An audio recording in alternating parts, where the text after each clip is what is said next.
My son Michael looked me in the eye 3 weeks before his wedding and said, "Mom Brittany thinks you might make the wedding awkward." Awkward! That was the word he used for the woman who raised him alone, packed his lunches, paid his college bills, and prayed over every broken piece of his life. He said I could watch the ceremony online from my little kitchen in San Antonio, as if a live stream could replace a mother's seat. I didn't cry in front of him. I only asked Michael, "Are you sure this is what you want?" He said yes. What he didn't know was that his perfect wedding was being held at the one place in Texas where I was not invisible. If this story touches something in your heart, please like this video, subscribe, and stay with me until the end. And tell me in the comments, have you ever been made to feel unwanted by your own family? Also comment where you're watching from and what time it is there. I read those comments like little windows into all your lives. I used to believe a mother could survive anything as long as her child still knew her heart. I believed that for almost 40 years. Before Michael became the man who could look at me and say I would make his wedding awkward, he was a little boy with scraped knees, soft brown eyes, and a habit of sleeping with one hand curled around the sleeve of my nightgown. He was my only child, my whole world, the last living piece of the life I had built with his father, Raymond Perez. Raymond died when Michael was 10. Some losses are loud. They come with sirens, police officers, hospital lights, and people speaking in gentle voices that frighten you more than shouting ever could. Raymond's death came like that. One ordinary Tuesday afternoon, he was working at a construction site outside San Antonio, helping restore an old limestone building when a scaffold collapsed. By dinner, I was a widow. By bedtime, Michael was asking me whether heaven had construction tools, because his daddy liked to fix things. I remember kneeling beside his bed that night, holding his little hand, unable to answer without breaking apart. "He's with God now," I whispered. Michael stared at the ceiling, trying so hard not to cry that his lips trembled. "But who's going to fix us?" he asked. That question stayed with me. So I fixed what I could. I was 38 years old, a school librarian at a small elementary school, with a mortgage, one old sedan, a grieving child, and a bank account that looked thinner every month. People told me I was strong. I never knew what to say to that. Strength most days was not something noble. It was waking up before sunrise because the bills did not care that your husband was dead. It was packing Michael's lunch with a smile when you had eaten crackers for dinner the night before. It was learning which light could stay off, which medicine could wait, which pair of shoes could be glued one more time. During the week, I worked at the library. I shelved books, read stories to children, repaired torn pages with clear tape, and smiled at little faces that still had fathers waiting at pickup. On weekends, I took extra work wherever I could find it. I organized books for a used bookstore near downtown. I cooked trays of enchiladas and tamales for church fundraisers. I watched neighbors' children after school when their parents worked late. I never told Michael how tired I was. When he needed cleats for soccer, he got cleats. When his school announced a trip to Washington, D.C., he went. When he wanted a graphing calculator for advanced math, I bought it and pretended the price did not make my stomach twist. I clipped coupons, hemmed my own dresses, and learned to cut my own hair in the bathroom mirror so my son could walk into every room feeling like poverty had not followed him there. That was my mistake, maybe. I protected him so carefully from shame that he never learned how expensive dignity can be. But as a boy, Michael was tender. That is the part that still hurts because I did not raise a cruel child.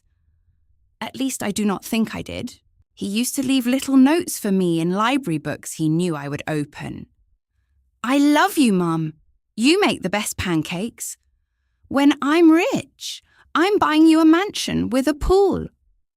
On Mother's Day, when he was 12, he gave me a handmade card with crooked letters that said, "You are my whole world." I kept that card in a tin box with Raymond's wedding ring and a lock of Michael's baby hair. Every night after Raymond died, Michael would ask if he could sit with me on the couch just for 5 minutes. 5 minutes became an hour. Sometimes he fell asleep with his head on my lap while I stroked his curls and watched late-night television with the sound low. I would look down at him and make silent promises. You will not feel abandoned. You will not feel less than. You will have every chance I can give you. I kept those promises the best way I knew how. Michael studied hard. He was charming quick with numbers and handsome in that polished way people notice right away. By high school, teachers were telling me he had potential. By college, he had learned to walk into a room like he expected opportunity to recognize him. He studied business at the University of Texas and later moved to Austin, where the buildings were taller, the houses more expensive, and ambitions seemed to hang in the air like perfume. At first, he still called me every Sunday. "Mom, you won't believe the property I toured today. Mom, I met a broker who says I've got real talent. Mom, when I close my first big deal, I'm taking you to dinner anywhere you want." I would sit at my kitchen table holding the phone with both hands, smiling so hard my cheeks hurt. He would talk fast, excited, full of dreams. I would picture him as the little boy in his soccer uniform running toward me after a game shouting, "Did you see me?" "Yes, Mio," I would whisper after we hung up. "I see you." And I did. I saw every part of him, the hungry boy, the grieving boy, the young man desperate to become someone no one could pity. His first few years in real estate were not easy, though he rarely admitted it. Some months he sounded bright and confident. Other months, his voice carried a tightness I recognized because I had heard it in my own. Fear disguised as busyness. Pride disguised as silence. Then one year, something changed. His calls became shorter. Sunday became every other Sunday. Then once a month. Then a text that said, "Crazy busy, Mum. Call soon." When he visited San Antonio, he no longer sank into my couch and kicked off his shoes like he was home. He stood in the doorway, checking his watch, glancing around my little house, as if seeing it through someone else's eyes. The house was not fancy, but it was clean. Cream walls framed family photos, a small garden in the back, and a porch where Raymond and I had once planned to grow old together. I had painted the kitchen cabinets myself. I kept fresh flowers when I could. To me, it was a home built out of endurance. To Michael, it slowly became evidence of something he wanted to outgrow. "You ever think about moving somewhere newer?" he asked once, looking at the old ceiling fan. "I like it here," I said. "Your father fixed half the things in this house." He smiled, but not warmly. "Yeah, I know. It's just a very old school." Another time when I came to Austin to have lunch with him, he frowned at my car before he hugged me. "Mom, you're still driving this? It runs fine. It's not about running fine." He lowered his voice as though the parking lot might hear. Clients could see. I laughed because I thought he was teasing. He was not. Little comments came like tiny paper cuts. "You don't need to bring food. Every time, Mom. People don't really do that here. Maybe don't mention how hard things were after Dad died. It makes the mood heavy. Brittany's friends are different. They're not used to, family stories like that. Brittany." The first time he said her name, there was a shine in his voice. I wanted to be happy. Truly, I did. A mother wants her child loved. A mother wants someone to hold her son's hand when she no longer can. She's incredible, Mikey told me. She understands the world I'm trying to build. Those words should have pleased me. Instead, something inside me grew still. Not because he had found love, but because he said world as if the one he came from was a place he had escaped. I asked what Brittany did. She's in bridal lifestyle brandings, he said. Social media, luxury events, partnerships. She knows everyone. I did not know what bridal lifestyle branding meant, but I knew pride when I heard it. I heard it in the way he described her family, her clothes, her apartment, her taste, her connections. He sounded impressed, almost relieved, as though Brittany's shine made him more valuable by standing near him. When can I meet her? I asked. There was the smallest pause. Soon, he said, she's just busy. Busy became another month, then another. By the time Michael finally brought Brittany to meet me, I had already felt him drifting away inch by inch, like a boat slipping from its rope while the person on shore pretends the knot is still holding. I prepared too much food, of course. Chicken enchiladas, rice beans, a salad, because Michael said Brittany was careful about what she ate, and a tres leches cake, because I still believed sweetness could make strangers feel like family. I set the table with my best plates, the ones with blue flowers around the edge. I wore a navy dress Raymond had always liked, and put on lipstick twice because my hands were nervous. Before they arrived, I walked through the house adjusting pillows that did not need adjusting. I wanted Brittany to feel welcomed. I wanted Michael to feel proud. That was the truth I did not want to admit. I still wanted my grown son to look at me and see someone worthy. When the headlights finally swept across my front window, my heart lifted. I opened the door before they even knocked. Michael stepped out, first handsome in a tailored jacket, smiling with only half his face. Behind him came Brittany Caldwell, smooth and perfect, with blonde hair falling over one shoulder and a cream-coloured dress that looked too delicate for my porch. She looked at my house before she looked at me. Just 1 second, but I saw it. A quick scan. The porch, the flower pots, the older sedan in the driveway, the modest brick walls, the woman standing in the doorway with hope all over her face. Then she smiled. Mrs. Perez, she said, stretching out her hand instead of accepting my hug. I've heard so much about you. Her voice was polished, sweet as sugar, melted over ice. I took her hand, and in that moment, though, I could not have explained why. I felt the first real chill of what was coming, because Michael did not say, call her mom. He did not say, this is the woman who raised me. He only stood beside Brittany, watching her reaction to my little house, waiting, as if my entire life had become something to be approved. And I foolishly still believed love would be enough. Brittany Caldwell did not insult me the way rude people insult you on television. She did not roll her eyes dramatically. She did not sneer. She did not say, this house is beneath me, or your food is too simple, or I don't want you in my future. No, Brittany was smarter than that. She smiled.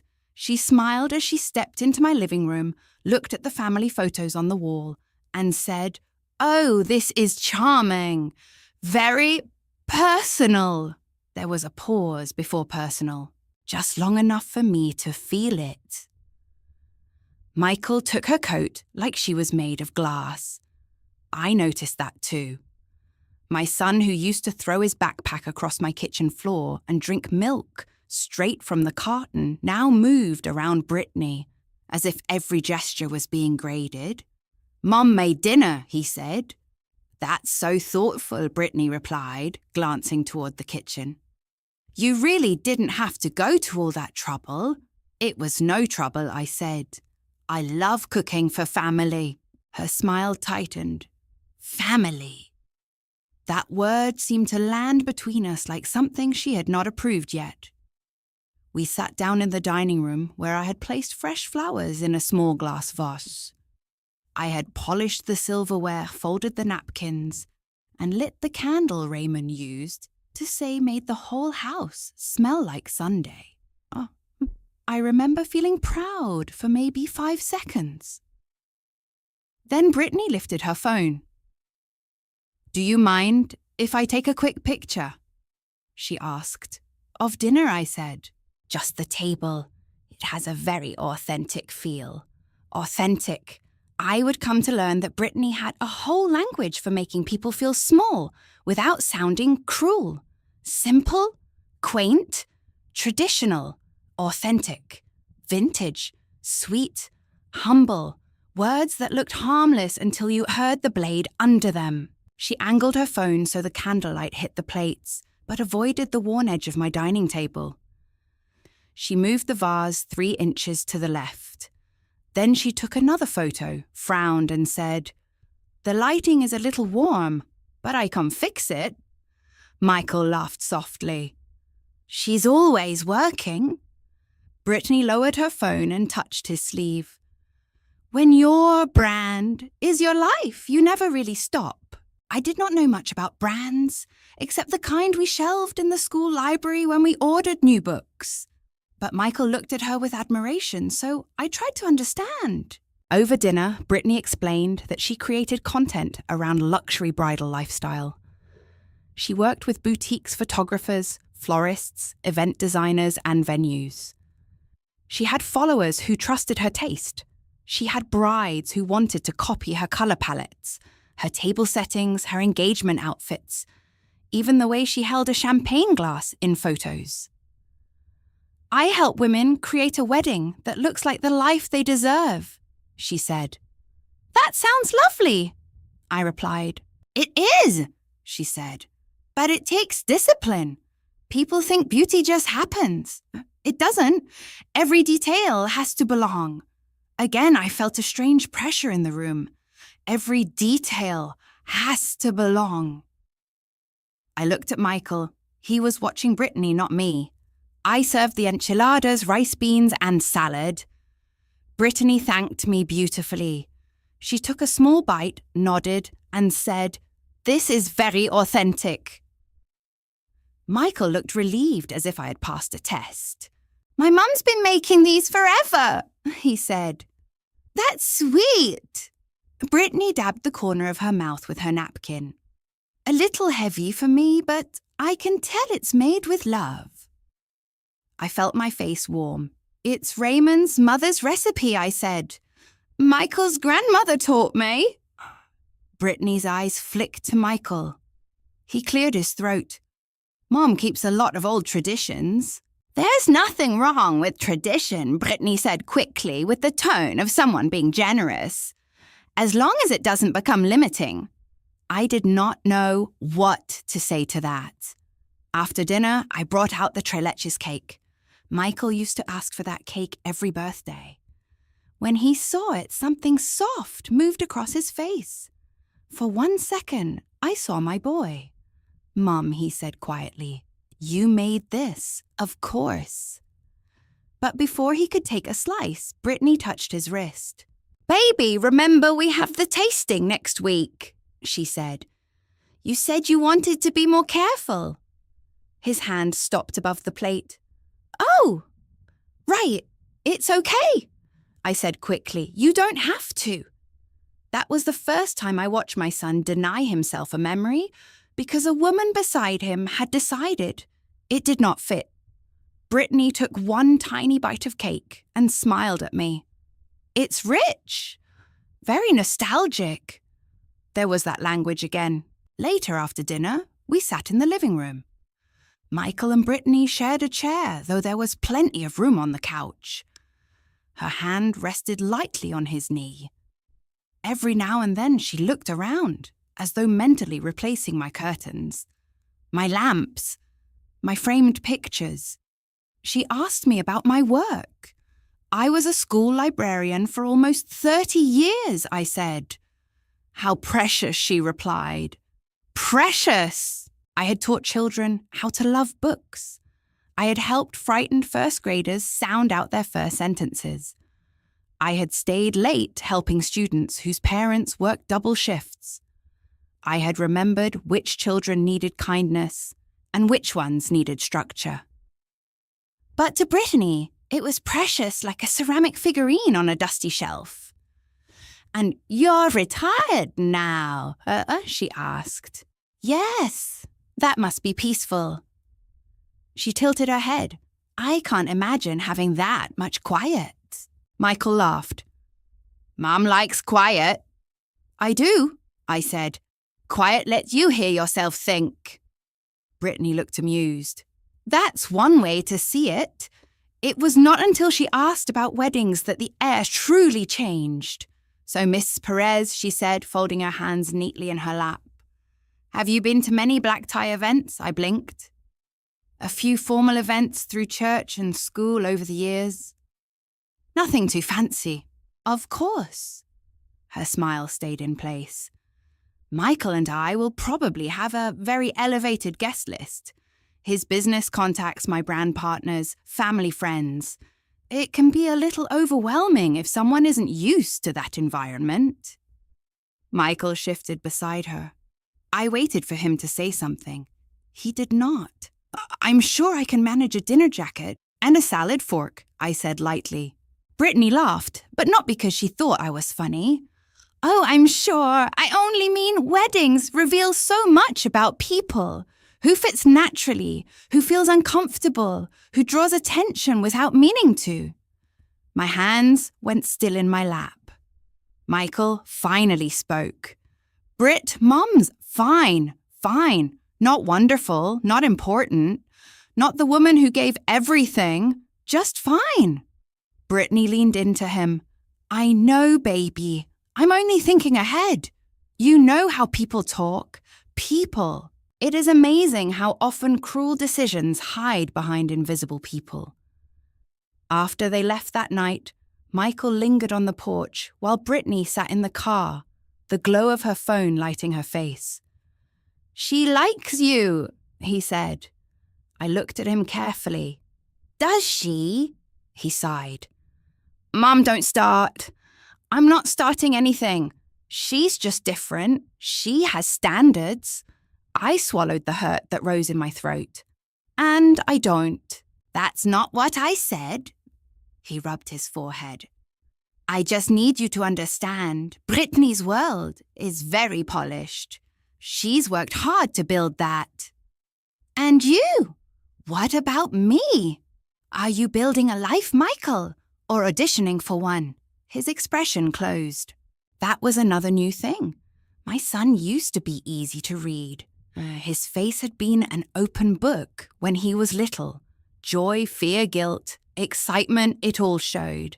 But that night, standing under my porch light, he looked like a man guarding a locked door. I want better, he said. The words were not shouted. They were not even angry. That made them worse. Better than what? Better than this house. Better than the food I'd cooked. Better than the woman who had raised him. Better than the father whose calloused hands had built half the shelves in my garage. I wanted to ask, but I was afraid of the answer, so I only nodded. I want that for you too, I said. His face softened for half a second. Then Brittany tapped the car horn lightly. Not loud, just enough. Michael glanced back. I should go. He kissed my cheek quickly. His lips barely touched my skin. After he drove away, I stood on the porch until the taillights disappeared. The night was warm, but I felt cold in a place no sweater could reach. Over the next few months, Brittany's influence spread through Michael's life like ivy. Beautiful, at first glance. Quiet. persistent, wrapping itself around everything until you realized it had changed the shape of the house. Michael began correcting me before I even made mistakes. If Brittany's parents ask about Dad, don't go into the accident, it's too sad. If we're at dinner with her friends, maybe don't mention the library stories. They won't really get it. Don't bring homemade food to Austin anymore. Brittany says it makes hosting awkward. There was that word before the wedding ever came. Awkward. He started using phrases that did not sound like him. Boundaries, optics, social comfort, emotional tone. Once when I called at 9 p.m, he texted back, "Can this wait? Brittany and I are protecting our peace tonight." Protecting their peace from his mother. I tried to tell myself this was normal. Children grow up. Sons build their own homes. Mothers must loosen their hands. I had spent years helping other parents at school understand that love changes shape as children become adults. But this did not feel like loosening. It felt like being erased one polite correction at a time. The second time I met Brittany's friends, I understood even more clearly. It was at a rooftop brunch in Austin. Everyone wore beige white gold or some colour so soft it looked expensive. Brittany introduced me as Michael's mum, Alyssa, then quickly added, "She lives in San Antonio and used to be a librarian." Used to be, as if I were past tense. One woman smiled and asked, "How sweet. Do you read a lot of romance novels now?" Before I could answer, Brittany laughed. Alyssa is more sentimental than romantic. Michael did not defend me. He only sipped his coffee and looked out over the city. At that table surrounded by beautiful people with perfect teeth and curated lives, I realized Brittany did not need to push me out all at once. She only needed Michael to look away every time she made me smaller. And he did. Every time. Still, I held on to hope. Hope is stubborn in mothers. It survives evidence that should kill it. I told myself he was overwhelmed. I told myself weddings bring stress. I told myself Brittany would soften once she felt secure. I told myself Michael would remember. Then one afternoon he called and said he wanted to take me to dinner because they had big news. His voice sounded bright, but there was something rehearsed underneath it. "Is everything okay?" I asked. "Everything's great," he said. "Brittany and I just want to celebrate properly." I hung up and sat quietly for a moment holding the phone. A mother knows when joy is coming, but she also knows when pain has dressed itself nicely and made a reservation. That dinner would be at the Glass Room, and by the end of that night, I would hear the name Magnolia Ridge Estate for the first time in years. A name Michael thought meant luxury. A name Brittany thought meant status. A name that for me still carried Raymond's fingerprints. The Glass Room sat on the 22nd floor of a hotel in downtown Austin with windows so tall they made the whole city look like a glittering display case. I remember standing in the elevator that evening, watching the numbers climb, smoothing the front of my navy dress with both hands. It was the same dress I had worn to Michael's college graduation, though I had taken it in at the waist and replaced one button that had gone dull. I had paired it with the pearl earrings Raymond bought me on our 15th anniversary, back when we still believed we had decades ahead of us.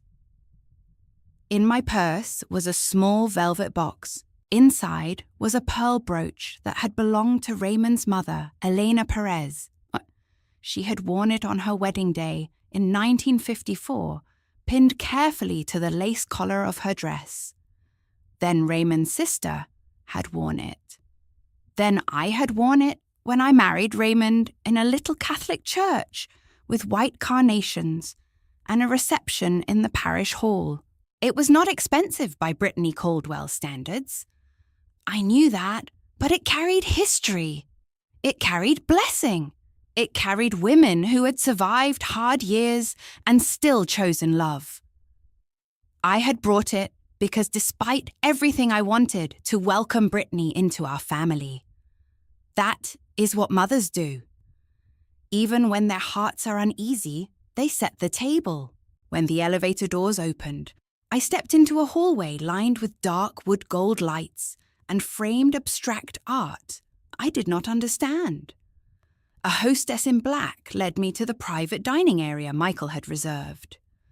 The room was all glass chrome candles and white orchids. The city lights sparkled behind the windows like the entire world had dressed up for Brittany. Michael stood when he saw me. For a moment, relief moved through me. He looked handsome in a charcoal suit. His hair neatly styled, his smile bright enough to almost reach the boy I remembered. "Mom," he said, kissing my cheek. "You made it!" Of course I made it," I said. "I wouldn't miss your big nose." His eyes flicked down to my dress just briefly. Not cruelly, but checking, always checking now. "You look nice," he said. "Thank you." Then Brittany appeared beside him, wearing a pale champagne dress that shimmered when she moved. Her blonde hair was swept back her makeup, perfect her engagement ring, already catching the candlelight before she even said, "Hello." That was how I found out.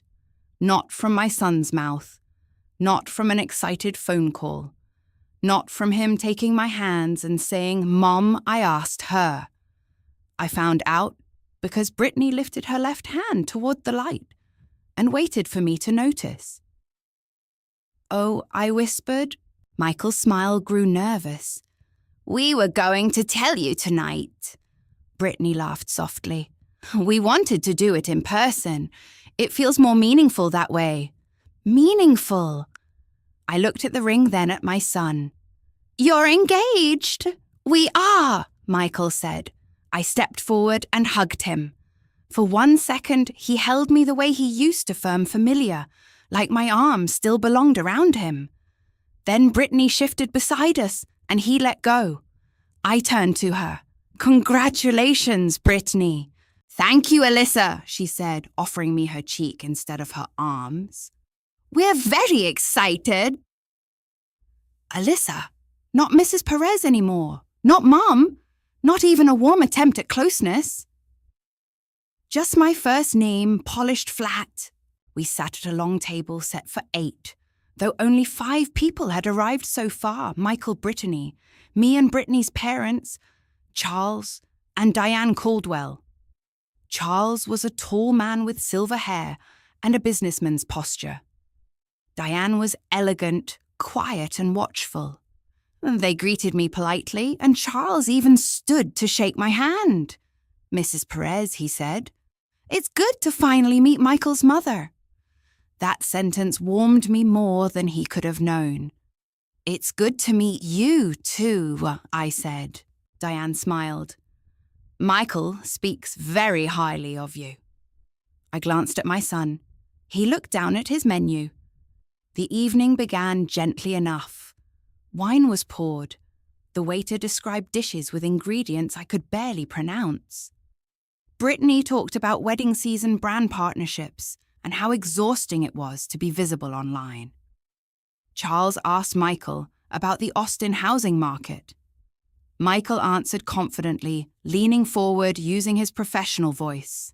I watched him with pride and grief tangled together. He had become someone. That was what I had wanted, wasn't it?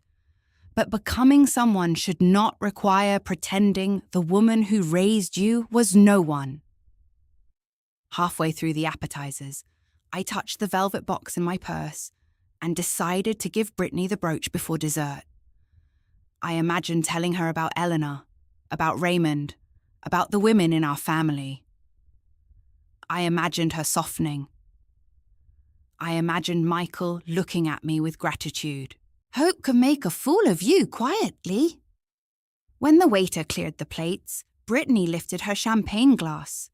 So she said, glowing with practiced excitement, "We have a date." Diane clapped softly. "Already we had to move quickly," Brittany said. The venue had one opening, and honestly, it felt like fate. Michael's smile looked fixed. I leaned in. "That's wonderful!" Where Brittany paused, letting the moment expand. "Magnolia Ridge Estate," she said. The room seemed to tilt. Not visibly. No one else noticed. But inside me, something old and buried opened its eyes. Magnolia Ridge Estate. I had not heard that name spoken at a family table in years.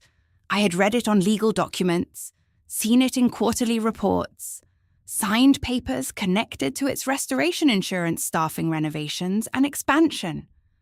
But hearing Brittany say it like a trophy made the past rush up so suddenly, I had to put my hand around my water glass to steady myself. Raymond had worked there before it was beautiful.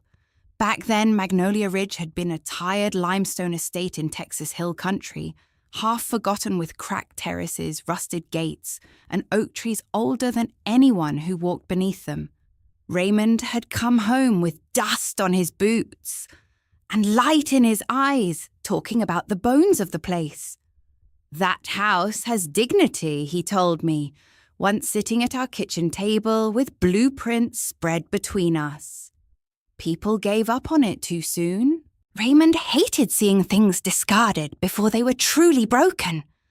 Maybe that was why he loved me so well. Alyssa Michael's voice pulled me back. I blinked.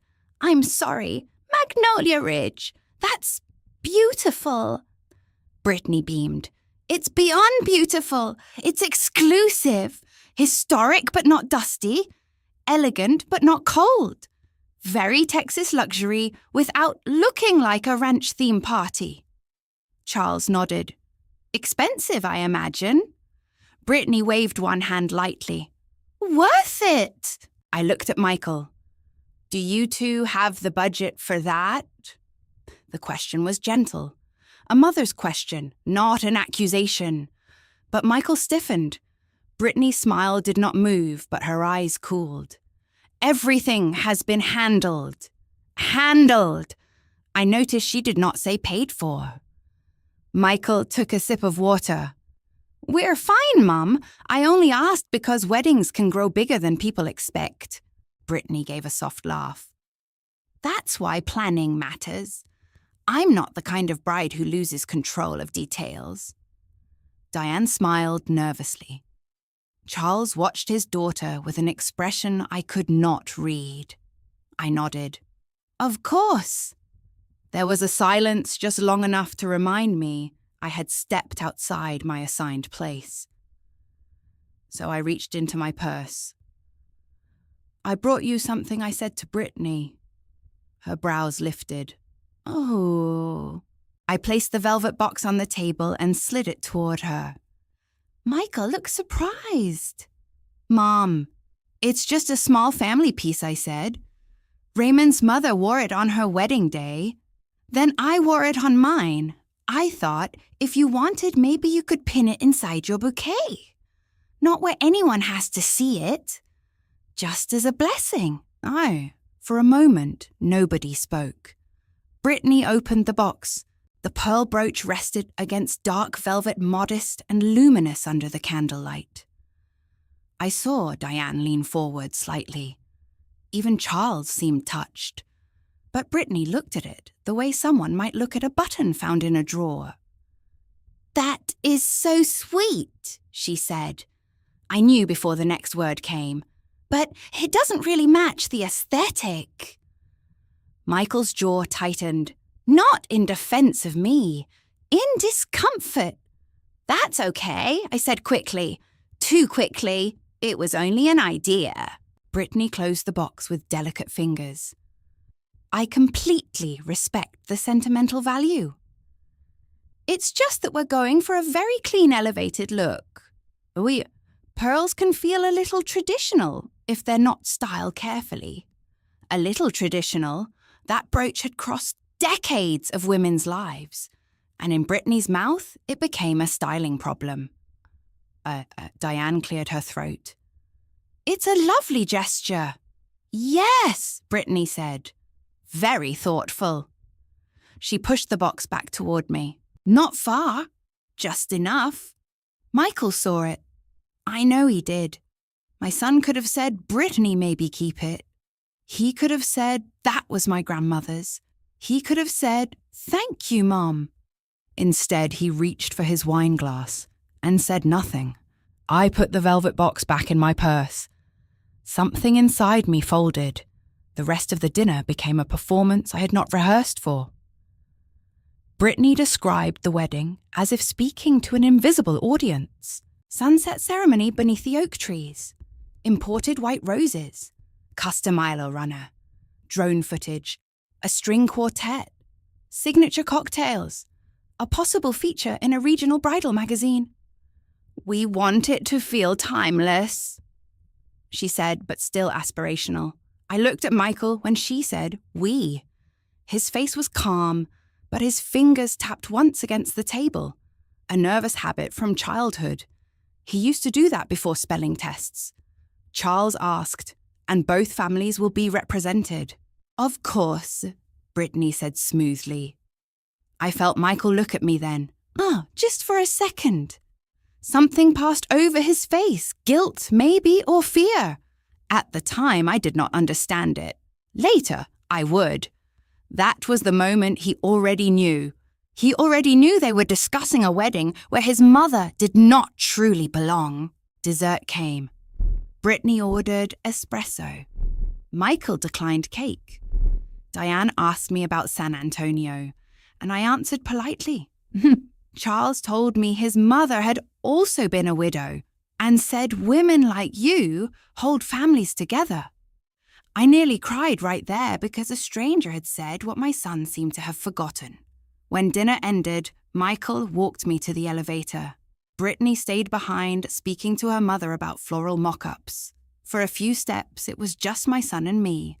Magnolia Ridge is a big choice, I said. He exhaled. Brittany loves it. And you? I want her to have what she wants. That can be a beautiful thing, I said. As long as what she wants still leaves room for who you are. His face hardened. Mom, please don't start analyzing everything. I'm not. You just worry. He pressed the elevator button. I know.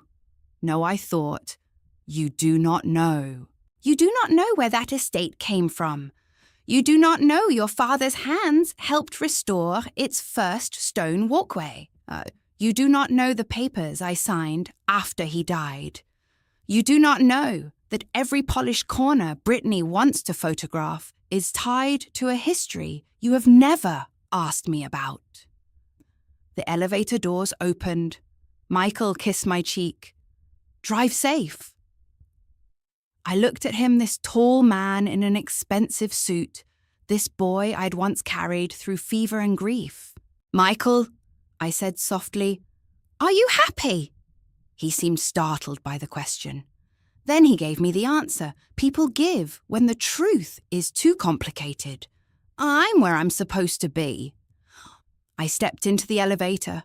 As the doors closed, I saw him turn back toward the glass room, toward Brittany, toward the glittering life he thought would finally make him enough. I rode down alone with the pearl brooch in my purse and Magnolia Ridge burning in my memory. And for the first time, I wondered whether my son was not drifting away anymore. Maybe he had already chosen the shore. The phone call came on a Sunday evening, the kind of quiet evening that usually made me feel safe. I had just finished washing my dinner plate and setting it in the rack beside the sink. Outside, the San Antonio sky was turning that soft purple color that always reminded me of Raymond. He used to say Texas sunsets were God's way of telling tired people to go home. I had brewed chamomile tea, folded a load of towels, and settled at the kitchen table with my reading glasses and the church bulletin. Then my phone rang. Michael's name appeared on the screen. For a moment, my whole heart lifted. That is another thing about mothers. It does not matter how old your child gets or how many times they disappoint you. When their name lights up your phone, some foolish, hopeful part of you still whispers, "Maybe this time." "Hi, sweetheart," I answered. There was a pause. "Hey, Mum." His voice sounded tight, like a shirt buttoned wrong. I sat up straighter. "Everything okay?" Yeah, everything's fine." But it wasn't. I could hear traffic faintly behind him, then a car door closing. He was not at home. He had stepped away to make this call. That told me something before he said anything. "How are the wedding plans?" I asked, trying to keep my voice warm. "They're good. Busy. Brittany's been working non-stop. I'm sure she has. A wedding that big must take a lot." "Yeah." Another pause. I looked down at my tea. Steam curled up from the cup, delicate and disappearing. "Michael," I said gently. "What is it?" He breathed out sharp and tired. "Mum, I need to talk to you about something, and I need you not to get upset." There it was. The sentence people use when they have already decided to hurt you but would prefer you to bleed quietly. I pressed my palm flat on the table. "All right, it's just... the wedding is getting complicated." "Complicated how?" "There are a lot of moving parts. Brittany's family, her brand partners, some business contacts of mine. The guest list has gotten tighter than we expected." I waited. He continued speaking faster now, and the whole thing is going to be very formal. You know, black tie cameras, media people, maybe vendors everywhere. It's not really a normal family wedding. Not a normal family wedding. I looked at the refrigerator where an old photo of Michael at 12 still hung beneath a magnet shaped like a chili pepper. He was grinning in that picture, holding a science fair ribbon, one arm around my waist. "I understand," I said slowly. "I don't think you do." Muh. His words landed harder than he meant them to. I swallowed. "Then explain it to me." He was quiet for so long, I heard my kitchen clock tick 3 times. "Brittany is worried," he finally said. Of course she was. Worried about what? About the energy. The energy, Mom. He said it like I was making this difficult by not understanding the language of my own rejection. I closed my eyes for a second. "Say what you mean, Michael." He sighed. "She thinks you might feel uncomfortable there." I might, yes, with her family and the kind of guests coming. It's just not your scene. "My scene," I repeated. "You know what I mean." "No," I said. "I don't think I do." His voice lowered. "Mom Brittany thinks you might make the wedding awkward. There are words that do not sound violent until they hit the right wound. Awkward, not loved, not honored, not included, not even difficult. Awkward, as if I were a crooked chair someone had to move out of photographs. As if my grief, my accent when I was tired, my simple navy dress, my old sedan, my enchiladas, my stories about Raymond, my years of sacrifice, all of it could be reduced to a social inconvenience. I did not speak." Michael rushed to fill the silence. "She doesn't mean it in a cruel way. It's just that you sometimes get emotional, and Brittany's trying to keep the day calm. There will be a lot of people who don't know our history, and she doesn't want anything heavy coming up." "Our history," I whispered.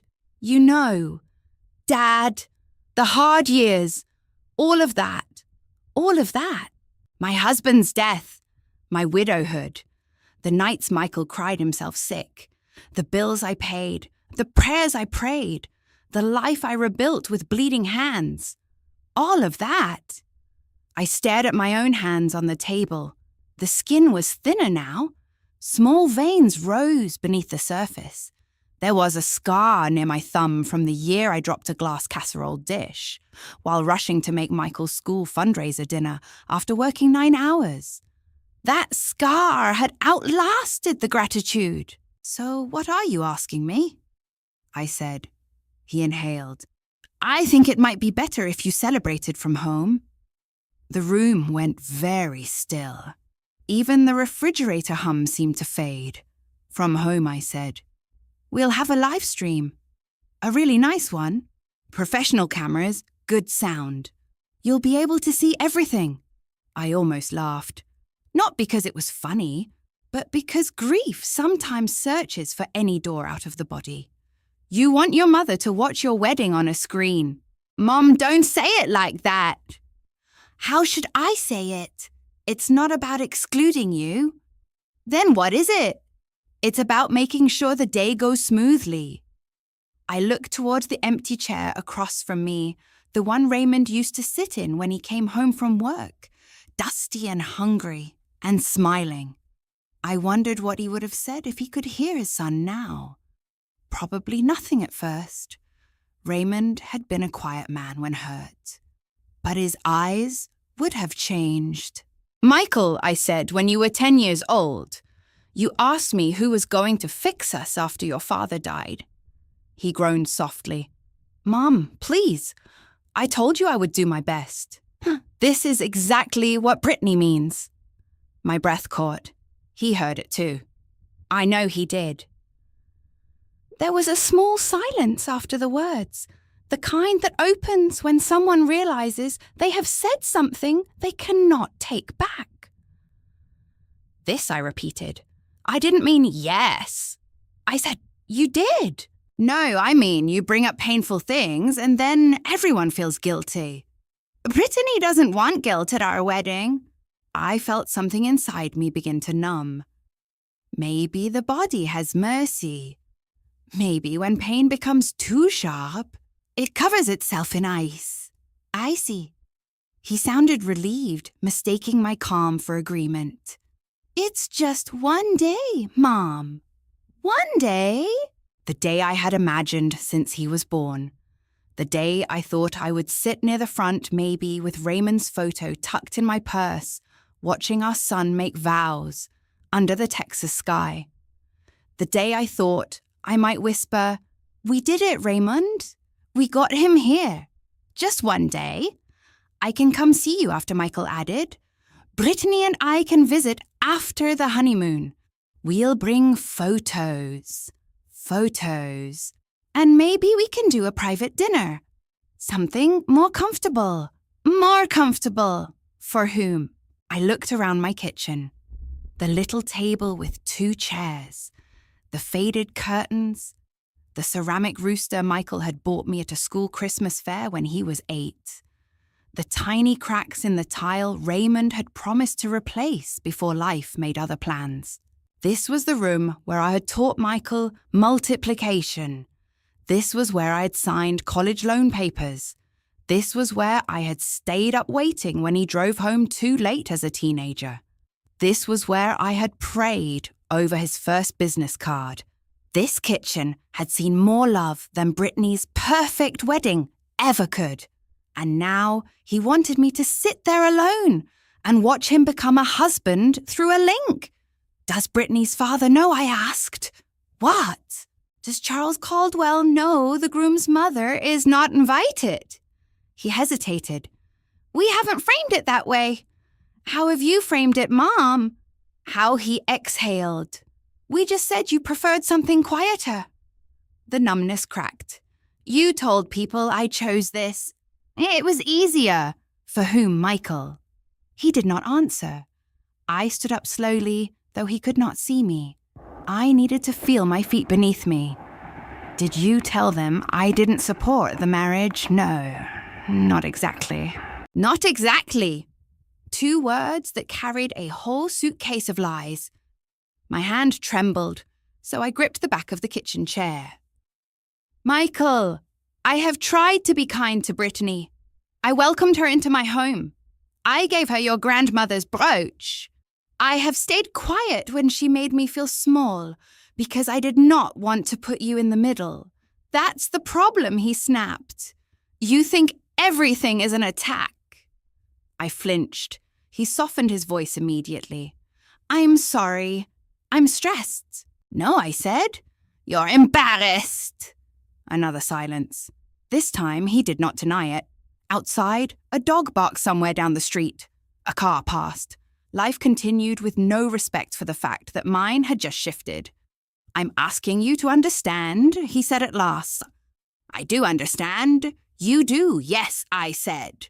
I understand that you have allowed someone to convince you your mother is a problem to manage. That's not fair. Fair, my voice remained soft, but I felt steel entering it. I buried your father, raised you alone, worked myself into exhaustion, and smiled through things you never even knew about so you could walk into rooms without shame. And now you are telling me my presence brings shame into yours, he whispered. I never said shame. You didn't have to. His breathing changed. For a moment, I thought maybe he would break. Maybe the boy inside him would remember.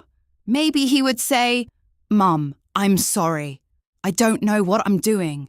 Instead, he said, please don't make this harder than it already is. That sentence finished something in me. Not my love. A mother's love does not die that easily. But my willingness to beg did. I straightened my shoulders. Is this what you want? Michael, he was quiet. I waited. This time, I would not rescue him from the weight of his own answer. Finally, very softly, he said, yes. I closed my eyes. All right. He sounded surprised. All right, yes. So you understand? I understand more than you think. There was another pause. I'll send you the livestream link when Brittany's team has it ready. No, I said. No, if I am not welcome as your mother, I will not attend as an audience member. Mom, I hope the day gives you exactly what you have chosen. My voice did not shake. That surprised me. Good night, Michael. I ended the call before he could answer. For a few seconds, I stood in the kitchen holding the silent phone.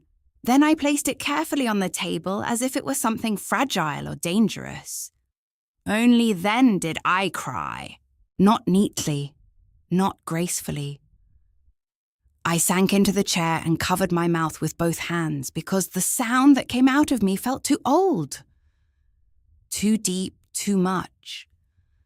Like the night Raymond died, I cried for the little boy who once promised to buy me a mansion. I cried for the man who had become ashamed of the house that kept him alive. I cried for every mother who has ever been asked to disappear so someone else could look better. When the tears finally slowed, the tea was cold. The kitchen was dark except for the stove light. Across from me, Raymond's empty chair waited.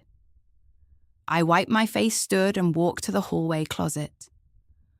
On the top shelf behind winter blankets and a box of Christmas ornaments was a small fireproof case. Inside were old documents, keys, and the bank card for a safe deposit box I had not opened in years. I held that card in my hand and felt my grief settle into something quieter. Michael thought he had taken away my seat. Brittany thought she had removed an awkward detail. Neither of them understood that the wedding they were so desperate to perfect was tied to a part of my life they had never bothered to ask about. I looked at Raymond's photograph on the wall. Well, I whispered, my voice raw but steady. I guess it's time. I did not sleep that night. I tried. I went through all the motions a woman goes through when she wants to convince herself she is still in control. I rinsed my teacup. I wiped down the counter. I checked the back door twice. I folded the blanket on the sofa and turned off the lamp beside Raymond's old chair. Then I walked to my bedroom, changed into my nightgown, and lay beneath the quilt my mother had made me when I married Raymond. But sleep would not come. Every time I closed my eyes, I heard Michael's voice. Brittany thinks you might make the wedding awkward. Awkward! That word lay beside me in the dark, like a stranger. I turned onto my side and stared at the framed photograph on my nightstand.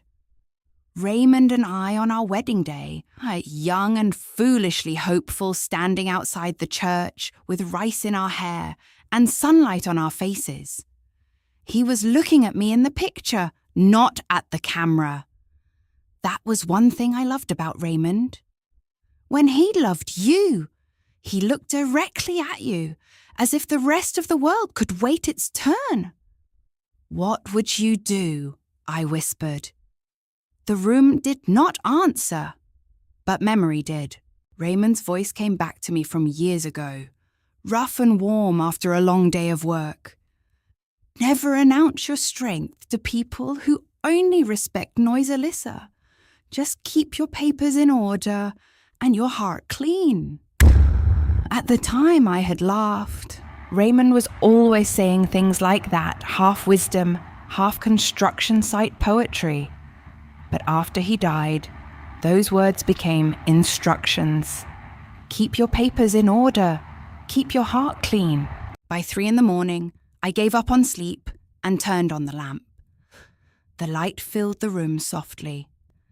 I took the old tin box from the bottom drawer of my nightstand and opened it on the bed. Inside were the pieces of my life that could still fit in my hands. Raymond's wedding ring, Michael's first tooth in a tiny envelope, a Mother's Day card with crooked purple letters. "You are my whole world." A school picture of Michael in a striped shirt, missing one front tooth, smiling like nothing bad could ever catch him. I touched the card with one finger. For years, I thought motherhood meant remembering the best version of your child, even when they forgot themselves. But that night, for the first time, I wondered whether I had used memory as an excuse to accept disrespect. I had kept seeing the little boy. But the man had made a choice. By sunrise, my tears were gone. Not because I was no longer hurt, but because there is a kind of pain so deep it becomes quiet. It sits inside you like a stone, heavy but still. I made coffee. I dressed carefully in black slacks, a white blouse, and the beige cardigan I usually saved for church meetings. I pulled my grey-streaked hair back, put on lipstick, and tucked the bank card into my purse. Before I left, I stood in the hallway and looked at the wall of family photos. Michael at graduation. Michael with his first sold sign. Michael hugging me after I retired from the school library. Michael smiling beside Brittany at Christmas, her hand resting on his chest, as if claiming the space between us. I almost took his childhood photo down. I did not. I was hurt, not cruel. The bank opened at 9. I arrived at 9:05. The young teller smiled at me in that careful customer service way. "Good morning. How can I help you? I need access to my safe deposit box." She asked for identification, then led me through a side door into a quieter area of the bank.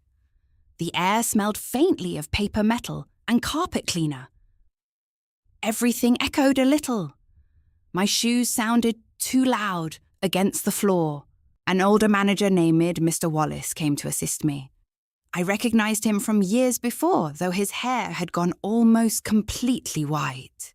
"Mrs. Perez," he said, looking at my identification. "It has been some time." "Yes," I said, "it has." He did not ask questions. Good bankers and good lawyers know when silence is a service. He inserted his key. I inserted mine. Together we opened the long metal box. He carried it to a private room and left me alone. For a moment, I just stared at it. That box held the part of my life Michael had never seen. Not because I was ashamed, because I had wanted him to be free. Inside were files Raymond had labelled in his square, careful handwriting. I ran my fingers over the folders like I was touching his hands. Insurance, property, Perez Legacy Holdings, Magnolia Ridge Estate. I opened that one last. The first papers were old, yellowing slightly at the edges. Original investment agreements. Restoration notes. Correspondence from partners whose names Michael would not recognize. Raymond had worked on Magnolia Ridge long before it became the kind of place Brittany could brag about. He had helped repair stone terraces, reinforce beams, and restore the old carriage house. But Raymond had not just seen labour there. He had seen possibility. Back then, Magnolia Ridge Estate was nearly abandoned. The original owners had lost money for years. The roofs leaked. The gardens were overgrown. The ballroom smelled of dust and rainwater. But Raymond came home talking about the light through the oak trees, the curve of the hill, the old limestone walls that had survived storms and neglect. That place could live again, he told me. We did not have much money, but Raymond had received a bonus from a large restoration project, and he put part of it into Magnolia Ridge when a small group of investors tried to save it. I was nervous. He was certain. Not for quick money, he said. For legacy. After he died, people advised me to sell whatever interests he had. They said I needed cash more than paper promises. Maybe they were right in a practical sense, but grief does strange things. I could not sell something Raymond had believed in. So I held on. Then slowly, carefully, I bought more. A share from a partner who divorced and needed money. A share from another who moved to Arizona. Another when the estate needed emergency funds after a storm. I did not do it all at once. I did not become rich overnight. There were no movie moments, no sudden inheritance, no suitcase of cash. There was only patience, legal guidance, and years of living modestly, while people assumed modest meant helpless. Eventually, Perez Legacy Holdings became the majority owner of Magnolia Ridge Estate. My company. My name, though, hidden behind clean paperwork and professional management. I never told Michael. At first, he was too young. Later, I told myself I was protecting him from becoming entitled. Then, as he grew more ambitious and image-conscious, I told myself there would be time when he was mature enough to understand. Maybe that was another mistake. Silence can be noble. It can also become a room where misunderstandings grow mold. Beneath the Magnolia Ridge documents was another folder. This one had Michael's name on it. I opened it slowly. Inside were wire confirmations, legal correspondence, and settlement papers from 6 years earlier, when Michael's real estate career had almost collapsed before it truly began. He had never told me the whole truth. Mothers learn things anyway. He had invested in a development deal with men who were better at smiling than telling the truth. The project failed. Money disappeared. Michael was left exposed, owing more than he could pay, and there were whispers about complaints that might threaten his license. He called me during that time, but not to ask for help. He only sounded tired. "I'm fine, Mom." He was not fine, so I made calls. Quiet ones. Evelyn Carter helped me structure everything properly. The money came through an investment entity, not through me personally. Michael believed an anonymous investor had stepped in because he showed long-term potential. That phrase was mine. I wrote it in a note Evelyn passed along through the proper channels. I did not want him humiliated. I did not want him looking at me with the crushed pride of a son rescued by his mother. So I let him think the business world had chosen him. Maybe that was the kindness that poisoned us. I protected his pride so completely that he mistook my silence for emptiness. I sat in that private bank room for a long time, surrounded by proof of things I had never said. The proof that Raymond had left more than grief. The proof that I had turned survival into stewardship. The proof that Michael's rise had not been as independent as he believed. The proof that the woman being offered a livestream link owned the ground beneath the wedding aisle. I did not smile. This was not triumph. Not yet. It is a terrible thing to realize you have power only after someone you love has treated you as powerless. I gathered the documents carefully and placed selected copies into a leather folder. Then I returned the rest to the box, closed it, and sat with both hands resting on top. Before leaving the bank, I took out my phone and called Evelyn Carter. She answered on the third ring. "Alyssa," she said warmly. "This is a surprise." Evelyn had been Raymond's attorney first, then mine. She was in her early 70s, now sharp as broken glass when necessary, elegant in a way that never begged for attention. She knew where every signature was buried. She knew which doors could open and which ones should remain locked. "Evelyn," I said, "I need to talk about Magnolia Ridge." Her tone changed immediately. "Is there a problem with the estate, in a manner of speaking?" I told her about Michael's call, not every emotional detail. I did not have the strength to say it all aloud yet. But I told her enough. When I finished, the line was quiet. Then Evelyn said, "Alyssa, do you want to cancel the wedding?" The question was simple. Too simple. I looked through the bank's glass door at people moving in and out, with deposits, withdrawals, errands, ordinary lives. I thought about Brittany's smile. Michael's silence. The pearl brooch pushed back across the restaurant table. The word awkward. A part of me wanted to say yes, a wounded part, a human part. But Raymond's voice came again. "Keep your heart clean." "No," I said. "Not yet." "Not yet," Evelyn repeated. "I don't want revenge. I don't want to be the bitter mother who ruins a wedding because her feelings were hurt." "Your feelings were not merely hurt," Evelyn said. "You were disrespected and misrepresented. I know. And if the contract gives us grounds, you are within your rights. I know that too. So what do you want?" I looked down at the folder in my lap. I want the truth to stand where they tried to erase me. Evelyn was silent for one beat. Then she said, "Come to my office at 11.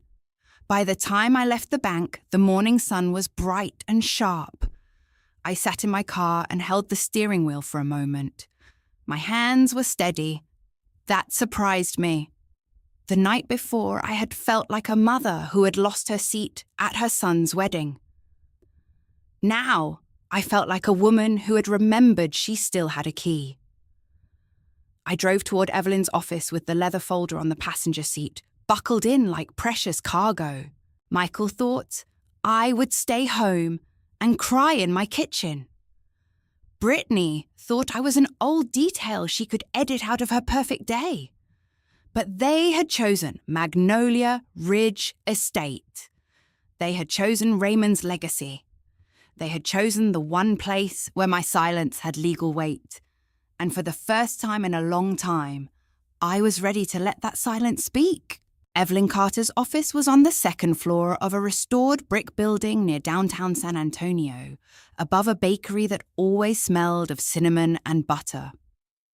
I had been there many times over the years, mostly for quiet business, updating documents, signing tax forms, reviewing estate reports, making sure the things Raymond left behind were protected, respected, and never tangled in carelessness. But that morning felt different. I walked up the stairs with the leather folder pressed against my chest, feeling as though I was carrying not papers, but the hidden weight of my life. Evelyn's assistant, Marcy, looked up when I entered. "Mrs. Perez," she said, standing. "Miss Carter is expecting you." Of course she was. Evelyn never made people wait when something mattered. Her office had not changed much in 20 years. Dark wood shelves, framed degrees, a brass lamp on her desk, 2 leather chairs facing her like witnesses. On the wall behind her hung a black and white photograph of downtown San Antonio in the 1950s. Evelyn liked things with history. Maybe that was why she and Raymond had gotten along so well. She stood when I came in. At 72, Evelyn Carter still carried herself like a woman who had never once apologized for being intelligent. Her silver hair was cut neatly at her jaw. Her navy suit was simple, expensive, and perfectly tailored. Her eyes, sharp and kind at the same time, studied me for only a second before softening. "Oh, Alyssa," she said. That was all.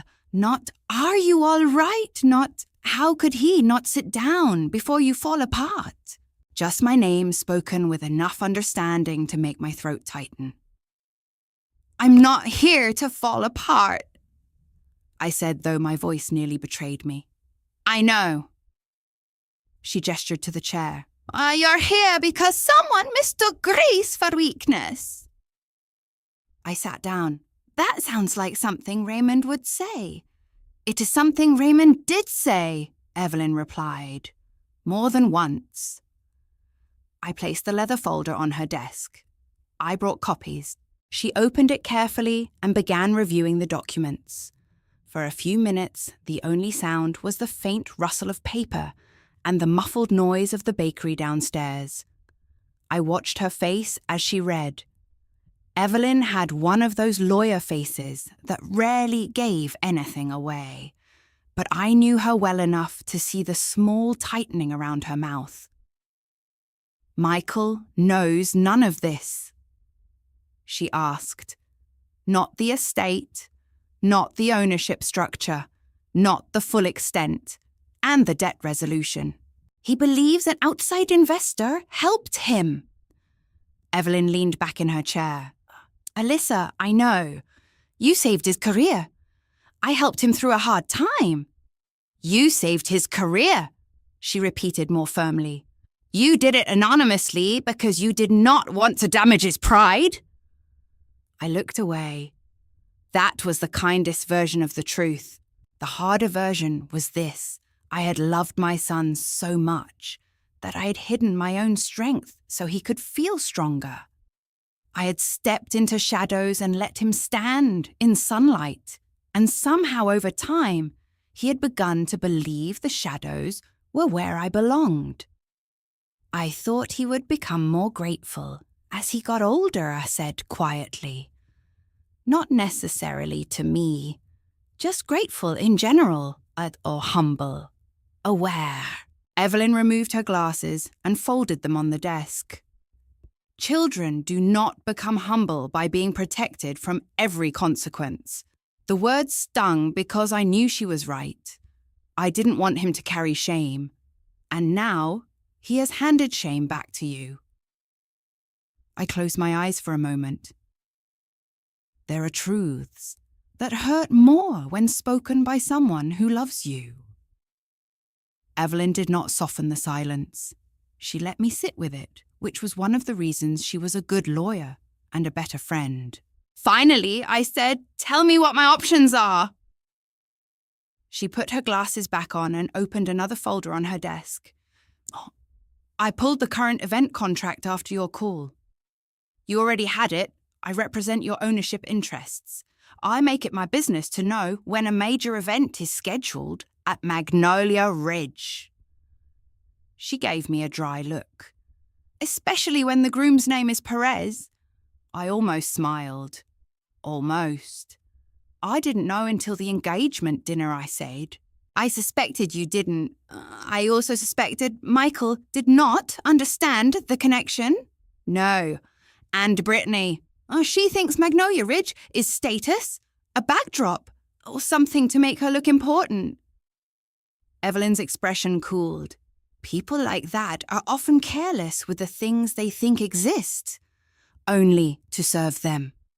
I looked at the photograph on her wall, the old city in black and white, and let my mind move backward. Magnolia Ridge Estate had been built in the 1890s, long before Texas highways and influencer weddings and drone videos. It sat on a rise outside Fredericksburg, surrounded by oak trees, wildflowers, and limestone paths that glowed gold at sunset. The first time Raymond took me there, it was not grand. It was tired, forgotten. The shutters sagged. The fountain was dry. Vines had climbed over one side of the veranda, like nature was trying to reclaim what people had neglected. But Raymond saw beauty in wounded things. He walked me across the cracked terrace, holding my hand, telling me where the stone could be reset and where the ballroom ceiling needed support. His boots crunched over dead leaves. His eyes shone.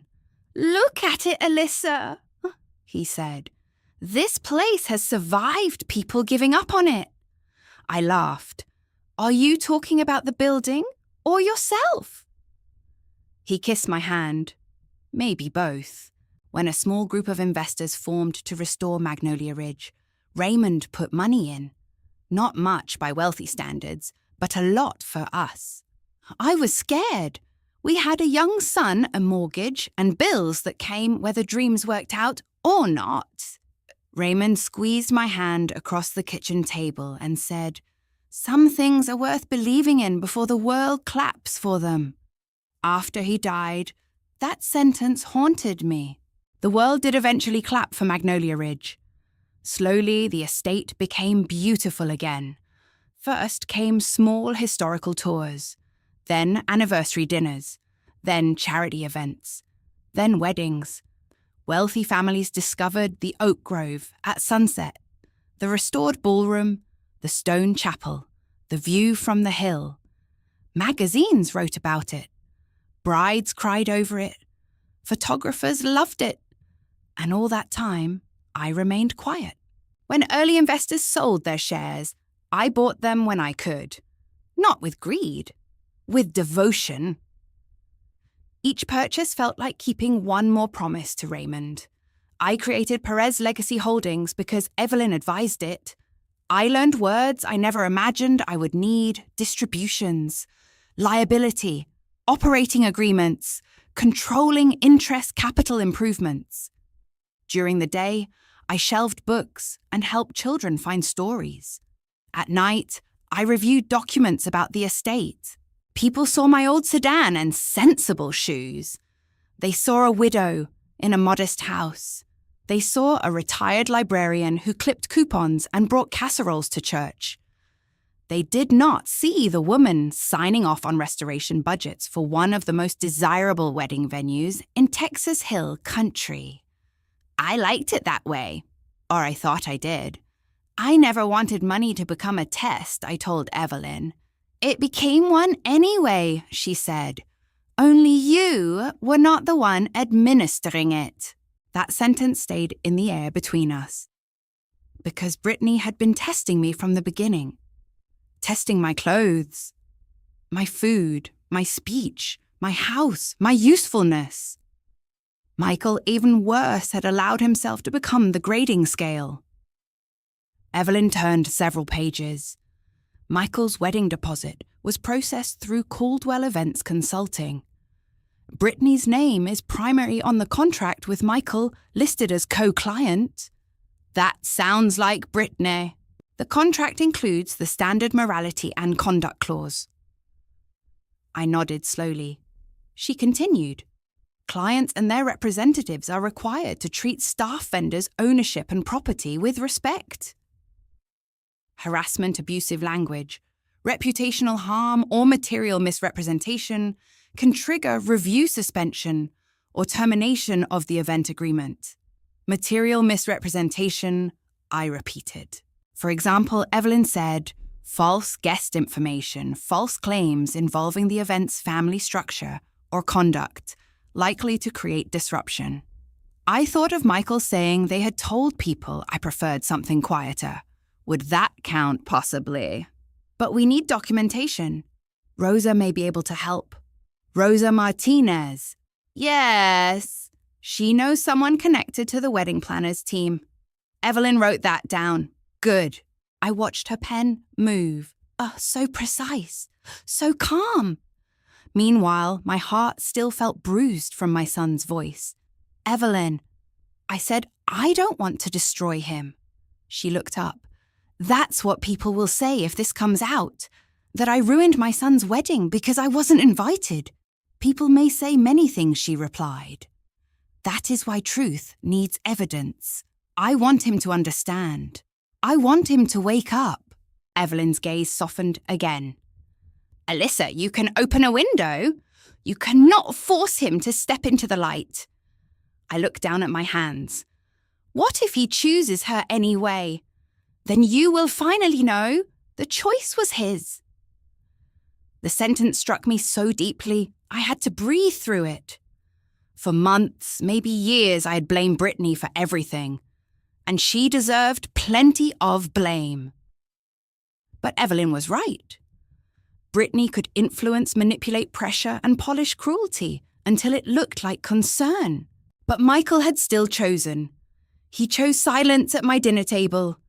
He chose embarrassment in my driveway. He chose to let the brooch be pushed back. He chose the word awkward. And now, if he kept choosing, I would have to stop pretending he had no agency in my pain. Evelyn slid a document toward me. There is another matter. What? Your ownership has remained private in public-facing materials, but it is not hidden from legal review. If you appear at Magnolia Ridge in an official capacity, management can introduce you as a representative of ownership without disclosing the entire structure immediately. I stared at her. You mean I could attend one of their planning meetings? If there is a legitimate reason. Final walkthroughs often involve management or ownership representatives when high-profile events are involved.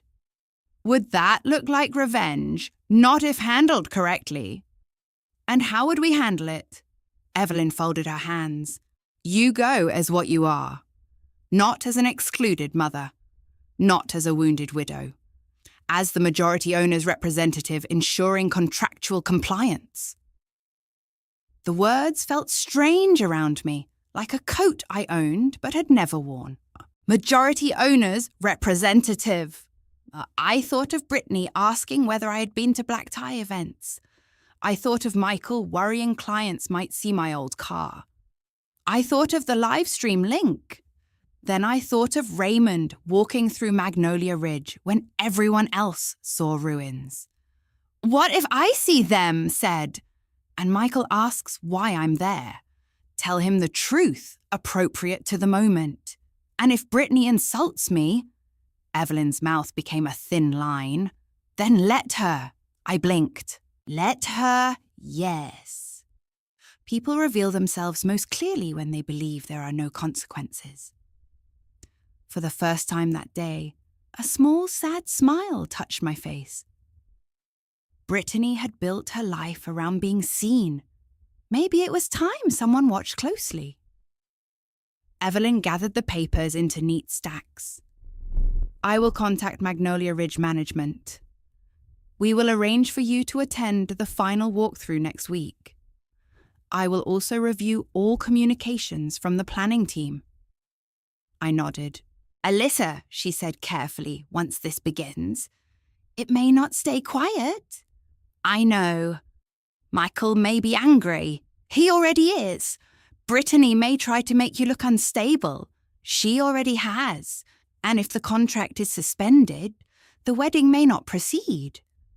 I looked toward the window where sunlight fell across Evelyn's desk in a bright rectangle.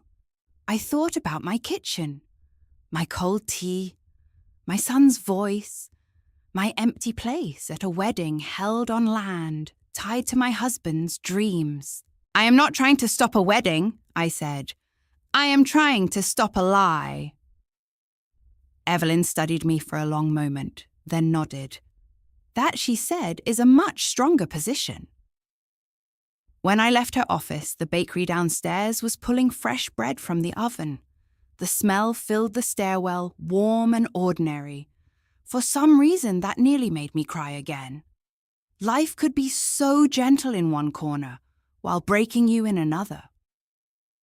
I stepped outside, into the Texas sun, and paused on the sidewalk. For years, I had been content to let people underestimate me. It seemed harmless, sometimes even useful. But there is a danger in hiding your strength too long. The people you love may begin to believe you have none. I got into my old sedan, placed the folder beside me, and started the engine. Next week, I would go to Magnolia Ridge Estate. Not as a guest, not as an embarrassment, not as the mother they had removed from the list. I would go as the woman Raymond trusted, the woman who had kept the estate alive, the woman who had saved her son more times than he knew, the mother they mistook for poor, the widow they mistook for powerless, and the owner they never thought to respect. The final walkthrough at Magnolia Ridge Estate was scheduled for the following Thursday at 10 in the morning. I knew because Evelyn called me the day before, with the time, the names of the staff expected to attend, and the tone in her voice that meant every detail had been placed exactly where it needed to be. Remember, she told me you are not going there to argue with your son. I know. You are not going there to confront Brittany emotionally. I know that too. You are going as a representative of ownership to observe final compliance before a high-profile private event. I looked at myself in the hallway mirror while she spoke. 67 years old. Grey through my dark hair. Soft lines around my mouth. Brown eyes that had cried too much and still somehow kept looking forward. A representative of ownership. I wondered what Brittany would see when I walked in. Probably the same thing she had always seen. A small woman in a modest cardigan, a retired librarian, an inconvenient mother, a sentimental widow, someone to be managed, pitied, or edited out. That was all right.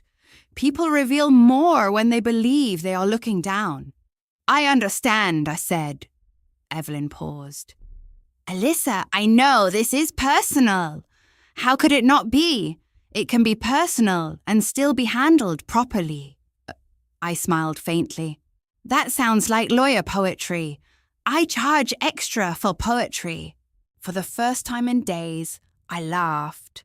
Not loudly, not joyfully, but enough to remind me that I was still alive, under the hurt. After we hung up, I laid out my clothes for the next morning.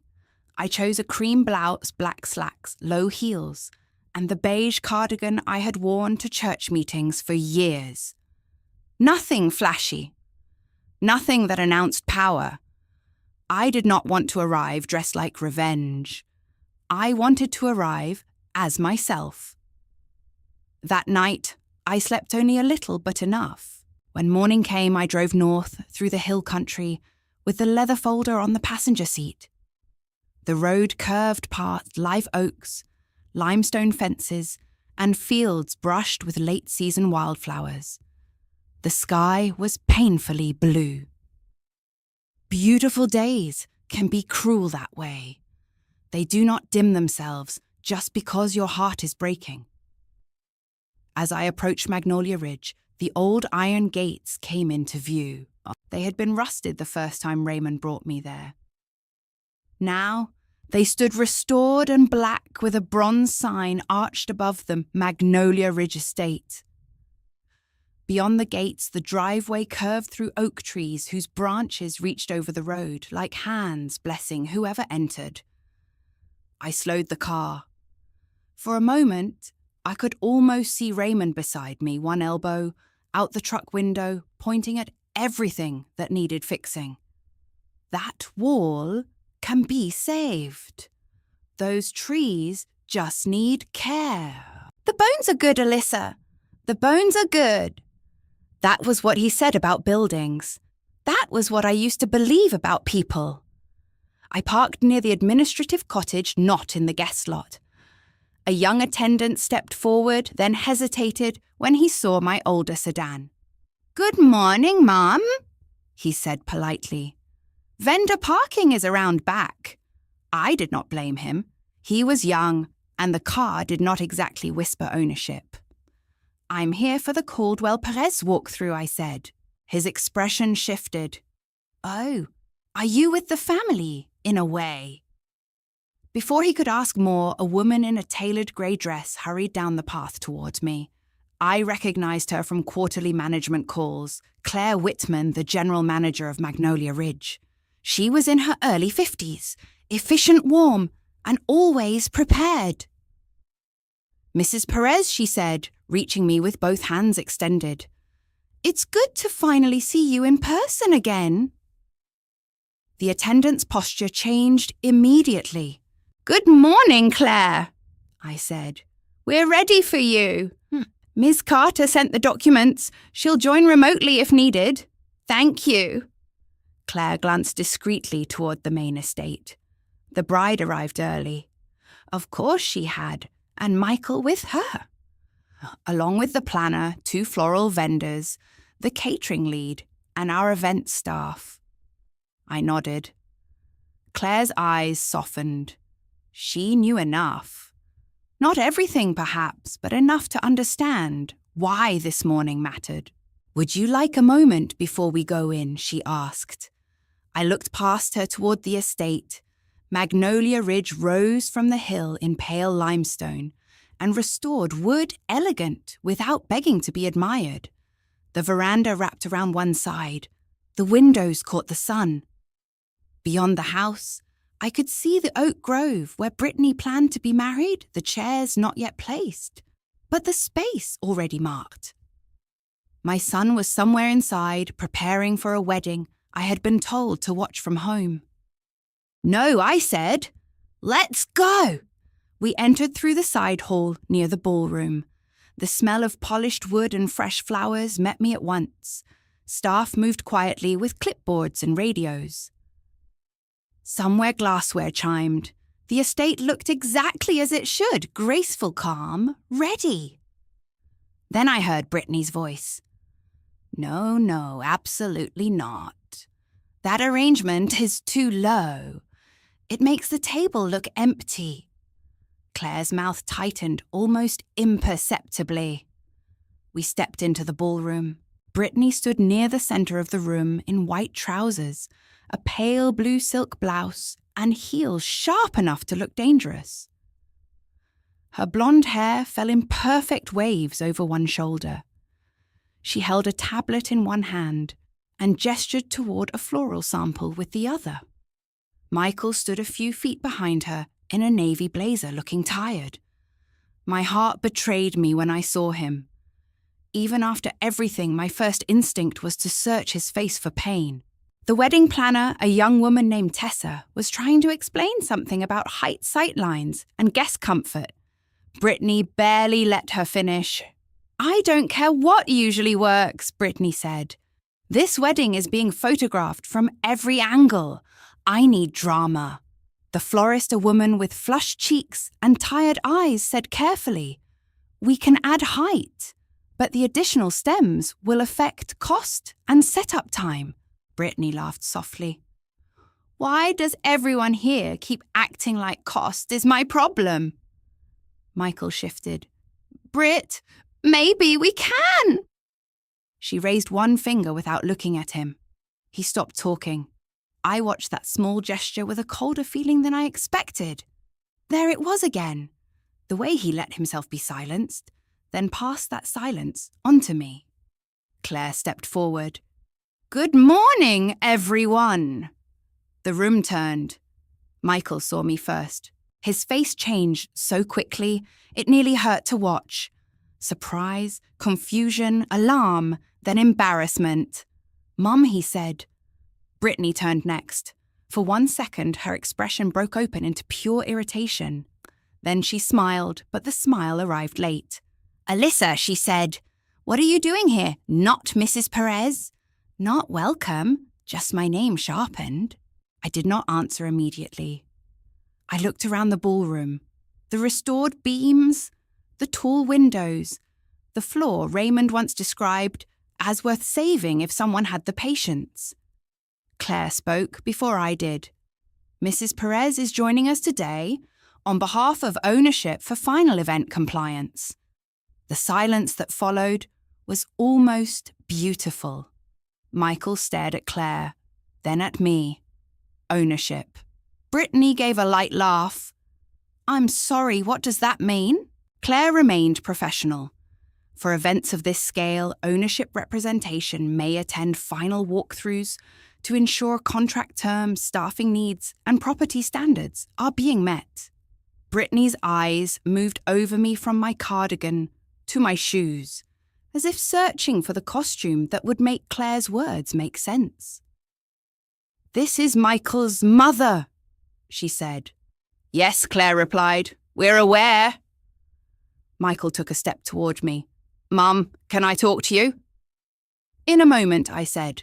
He looked startled. I had never refused him so calmly before. Brittany's smile tightened. "I think there's been a misunderstanding. This is a private wedding walkthrough." "It is," Claire said, "and Mrs. Perez has authorization to be present." The wedding planner looked down at her clipboard. The florist suddenly became fascinated with the ribbon samples. 2 staff members near the doorway exchanged glances and quickly looked away. I did not enjoy their discomfort, but I did notice Brittany noticing it. Control mattered to her. Perception mattered. And for the first time since I had met her, the room was not arranging itself around her certainty. I opened my folder. "Please continue," I said. "I'm only here to observe and clarify if needed." Brittany blinked. Michael stared, as though I had started speaking a language he did not know. Claire resumed the walkthrough with the kind of smooth professionalism that made me grateful for every dollar we had invested in good management.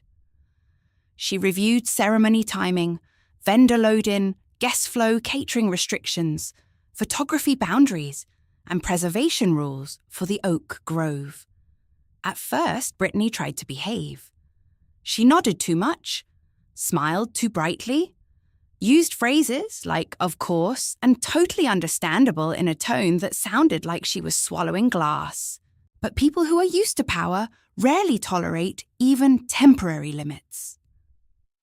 When Claire explained that drones could not fly below a certain level near the historic roofline, Brittany's composure cracked. "That ruins the shot," she said. "It protects the structure and complies with insurance requirements," Claire replied. "It's a roof. It's a restored historic roof." Brittany turned to Michael. "Are you hearing this?" Michael rubbed the back of his neck. "Maybe the videographer can adjust." "I don't want adjusted. I want what we discussed. Claire said the contract you signed includes the drone restrictions." Brittany's laugh was small and sharp. "Nobody reads every line of those things." I made a note on the paper in front of me. Brittany saw me writing. Her face changed. "Are you taking notes on me?" I looked up. "I'm taking notes on contract compliance." For ownership, she said the word coated in disbelief. "Yeah." She stepped closer, lowering her voice, but not enough. "Alyssa, I don't know what little arrangement you have with the staff here, but this is not the time to insert yourself into our wedding." Michael whispered, "Brittany." "No," she said, still looking at me. "This has gone too far." I closed the folder gently. "Has it?" Her eyes flashed. "You were told this event would be difficult for you." There it was, not even hidden now. The planner looked up. Claire went still. Michael's face drained of colour. Brittany realized a heartbeat too late that she had said more than she should. I did not rescue her from it. I was told I said quietly that my presence would make the wedding awkward. The room froze. Brittany's mouth opened, then closed. Michael took another step toward me. "Mom, this isn't the place." "No," I said, looking around the ballroom Raymond helped save. "I think this is exactly the place." Claire cleared her throat softly. "Perhaps we should take a brief pause." But Brittany, cornered by her own pride, pushed forward. "With respect," she said, though there was none in her voice, "this wedding has a very specific tone. We have worked incredibly hard to create an elevated experience, and emotional family tension is not part of that." "Emotional family tension," I repeated. Michael looked at the floor. Brittany turned slightly toward the staff as though inviting them to understand how reasonable she was. "I'm not trying to be cruel. I just think everyone should know where they fit." The sentence landed like a slap. Not because it was new, because it was finally spoken plainly. I looked at Michael. He still said nothing. That hurt more than Brittany ever could. Claire's voice was firmer now. "Ms. Caldwell, I need to remind you that all client conduct on the property is subject to the terms of your event agreement." Brittany waved a hand. "Fine, then let's follow the agreement. But I don't appreciate surprise appearances from people who are clearly too emotionally involved." I looked up toward the corner of the ballroom. The security camera was small, dark, and steady. Brittany followed my gaze. For the first time all morning, uncertainty crossed her face. Claire said evenly, "For insurance and property protection, common areas of the estate are recorded." Brittany's lips parted. Michael whispered, "Recorded, yes." Claire said, "As disclosed in the contract." The same contract Brittany had admitted she had not read. I stood with my folder in hand. My knees felt weak, but my voice did not. "I think we have enough for today." Brittany laughed again, but there was panic under it now. "Enough for what?" "For review," I said. Michael finally found his voice. "Mom, don't do this." I turned to him. There he was, my boy, my grown son, standing in a ballroom built from the legacy of a father he barely remembered, and the quiet discipline of a mother he had dismissed. "I'm not doing anything, Michael," I said. "I'm allowing everyone's choices to be documented." His face tightened. Brittany looked from me to Claire. "You can't threaten us like this." "This is not a threat," Claire said. "It is a contractual review." I nodded to her. "Please notify Ms. Carter that the Caldwell Perez event should be placed under compliance evaluation. No additional changes approved until review is complete." Claire did not hesitate. "Yes, Mrs. Perez." "Mrs. Perez?" "Not Alyssa. Not awkward. Mrs. Perez." The title echoed in the ballroom like something restored to its rightful place. Michael stared at me as if he had never seen me before. And maybe he hadn't. Not really. Brittany looked toward the camera again, her perfect confidence thinning at the edges. I walked toward the door with Claire beside me, hearing my own heartbeat in my ears. Behind me, Michael said my name once. "Mom!" I stopped, but did not turn around. For once, I would not come running just because he sounded frightened. "Read the contract," I said. Then I walked out us into the sunlight of Magnolia Ridge, shaking inside but standing straight. The oak trees moved gently in the wind. And for the first time since the terrible phone call, I felt Raymond near me, not as memory, not as grief, but as strength. They had called me awkward. I made it halfway across the courtyard before Michael caught up with me. The sunlight outside Magnolia Ridge was almost too bright after the cool shade of the ballroom. Staff moved quietly along the stone paths, pretending not to notice the storm that had just followed us out. A florist carried buckets of white roses toward the prep room. A groundskeeper trimmed the hedges near the fountain. Somewhere, a fountain bubbled like nothing important had happened. Mom Michael said behind me. I stopped near the old oak tree Raymond used to love. Not because Michael deserved my full attention at that moment, but because I needed a breath before I looked at him. Claire stood a few feet away, professional and watchful. Mrs. Perez, would you like me to stay? Before I could answer, Michael said, "This is family." I turned then. His voice had irritation in it, but his eyes were anxious. That was the thing about Michael. Even when he was angry, I could still see the child underneath the one who used to panic when he thought he had disappointed me. But he was not a child anymore, and I could not keep treating him like one. "No," I said quietly. "This stopped being only family when you allowed Brittany to misrepresent me to staff vendors and guests." His face tightened. "You don't know that. I know what you told me on the phone. That was private." "Was my exclusion private?" I asked.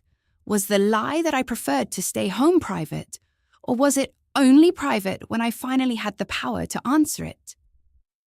He looked away. Claire took one step back, giving us space without truly leaving. I was grateful. I did not want to be alone with Michael's anger.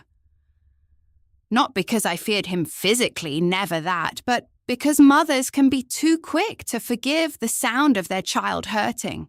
Michael lowered his voice. "You embarrassed me in there."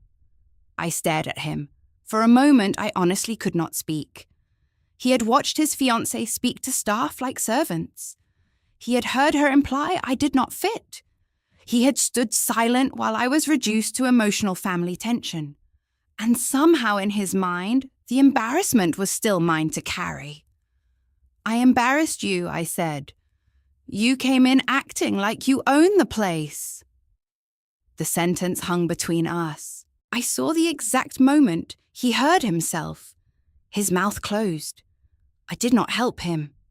A breeze moved through the oak branches above us. Leaves whispered against leaves, soft and patient.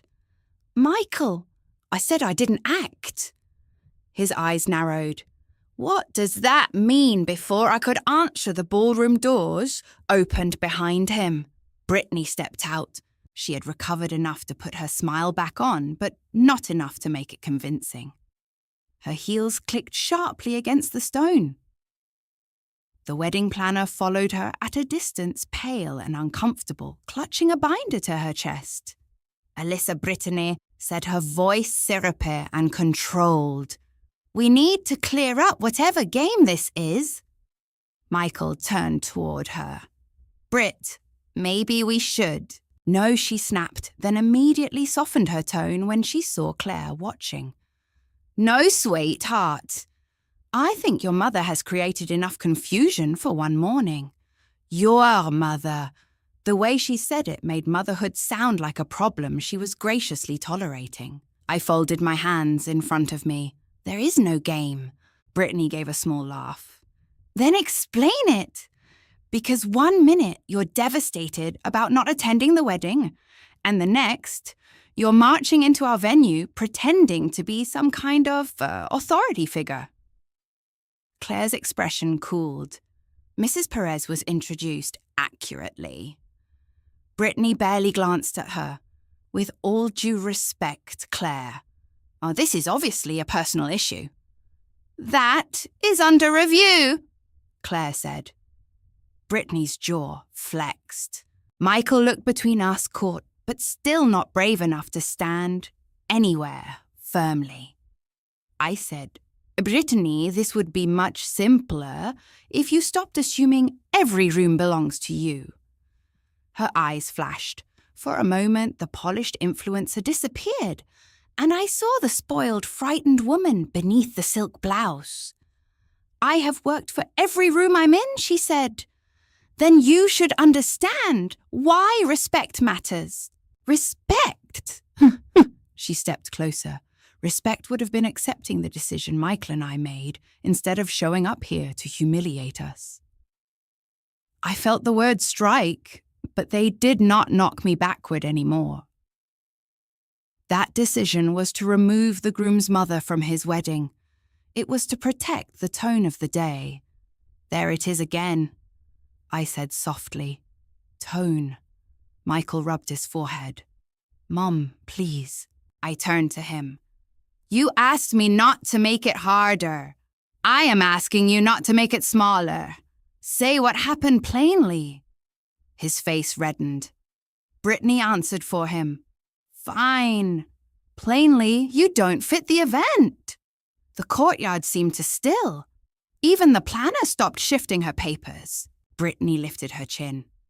"That doesn't mean you're a bad person. It doesn't mean Michael doesn't love you. It means not everyone belongs in every setting. Some people are more comfortable with simple family dinners.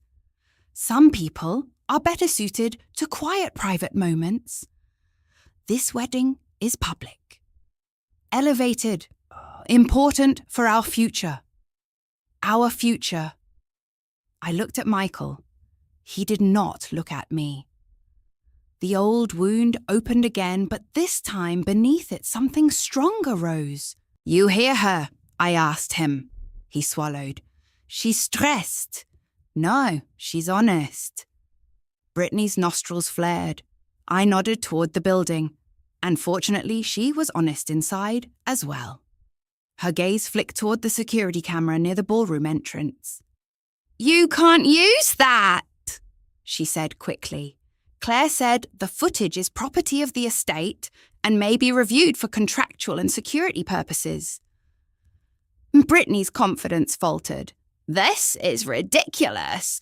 I'm the bride." "Being the bride does not exempt you from the agreement you signed," Claire said. The wedding planner finally spoke, her voice small. "Brittany, maybe we should pause and regroup with the legal team." Brittany spun toward her.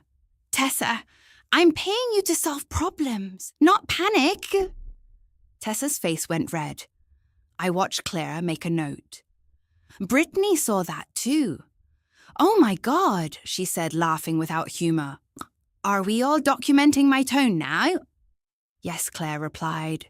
That one word cracked something open. Brittany turned on me fully. "You know what this is?"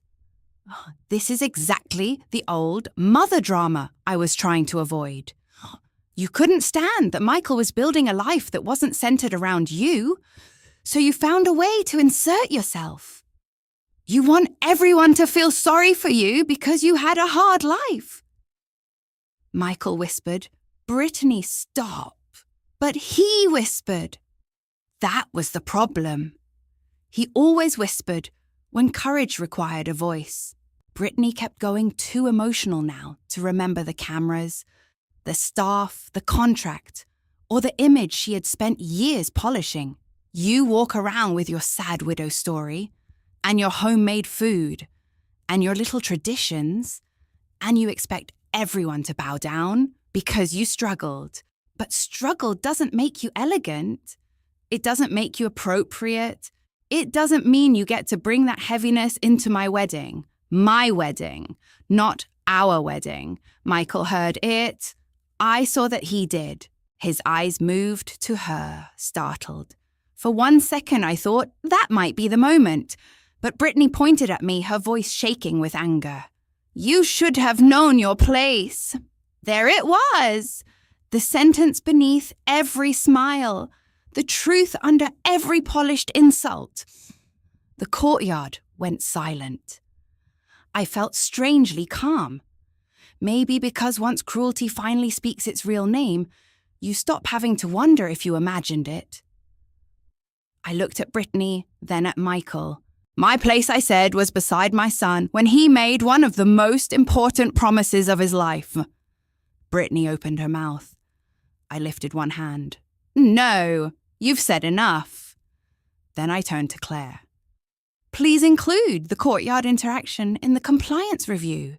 If the exterior cameras captured it.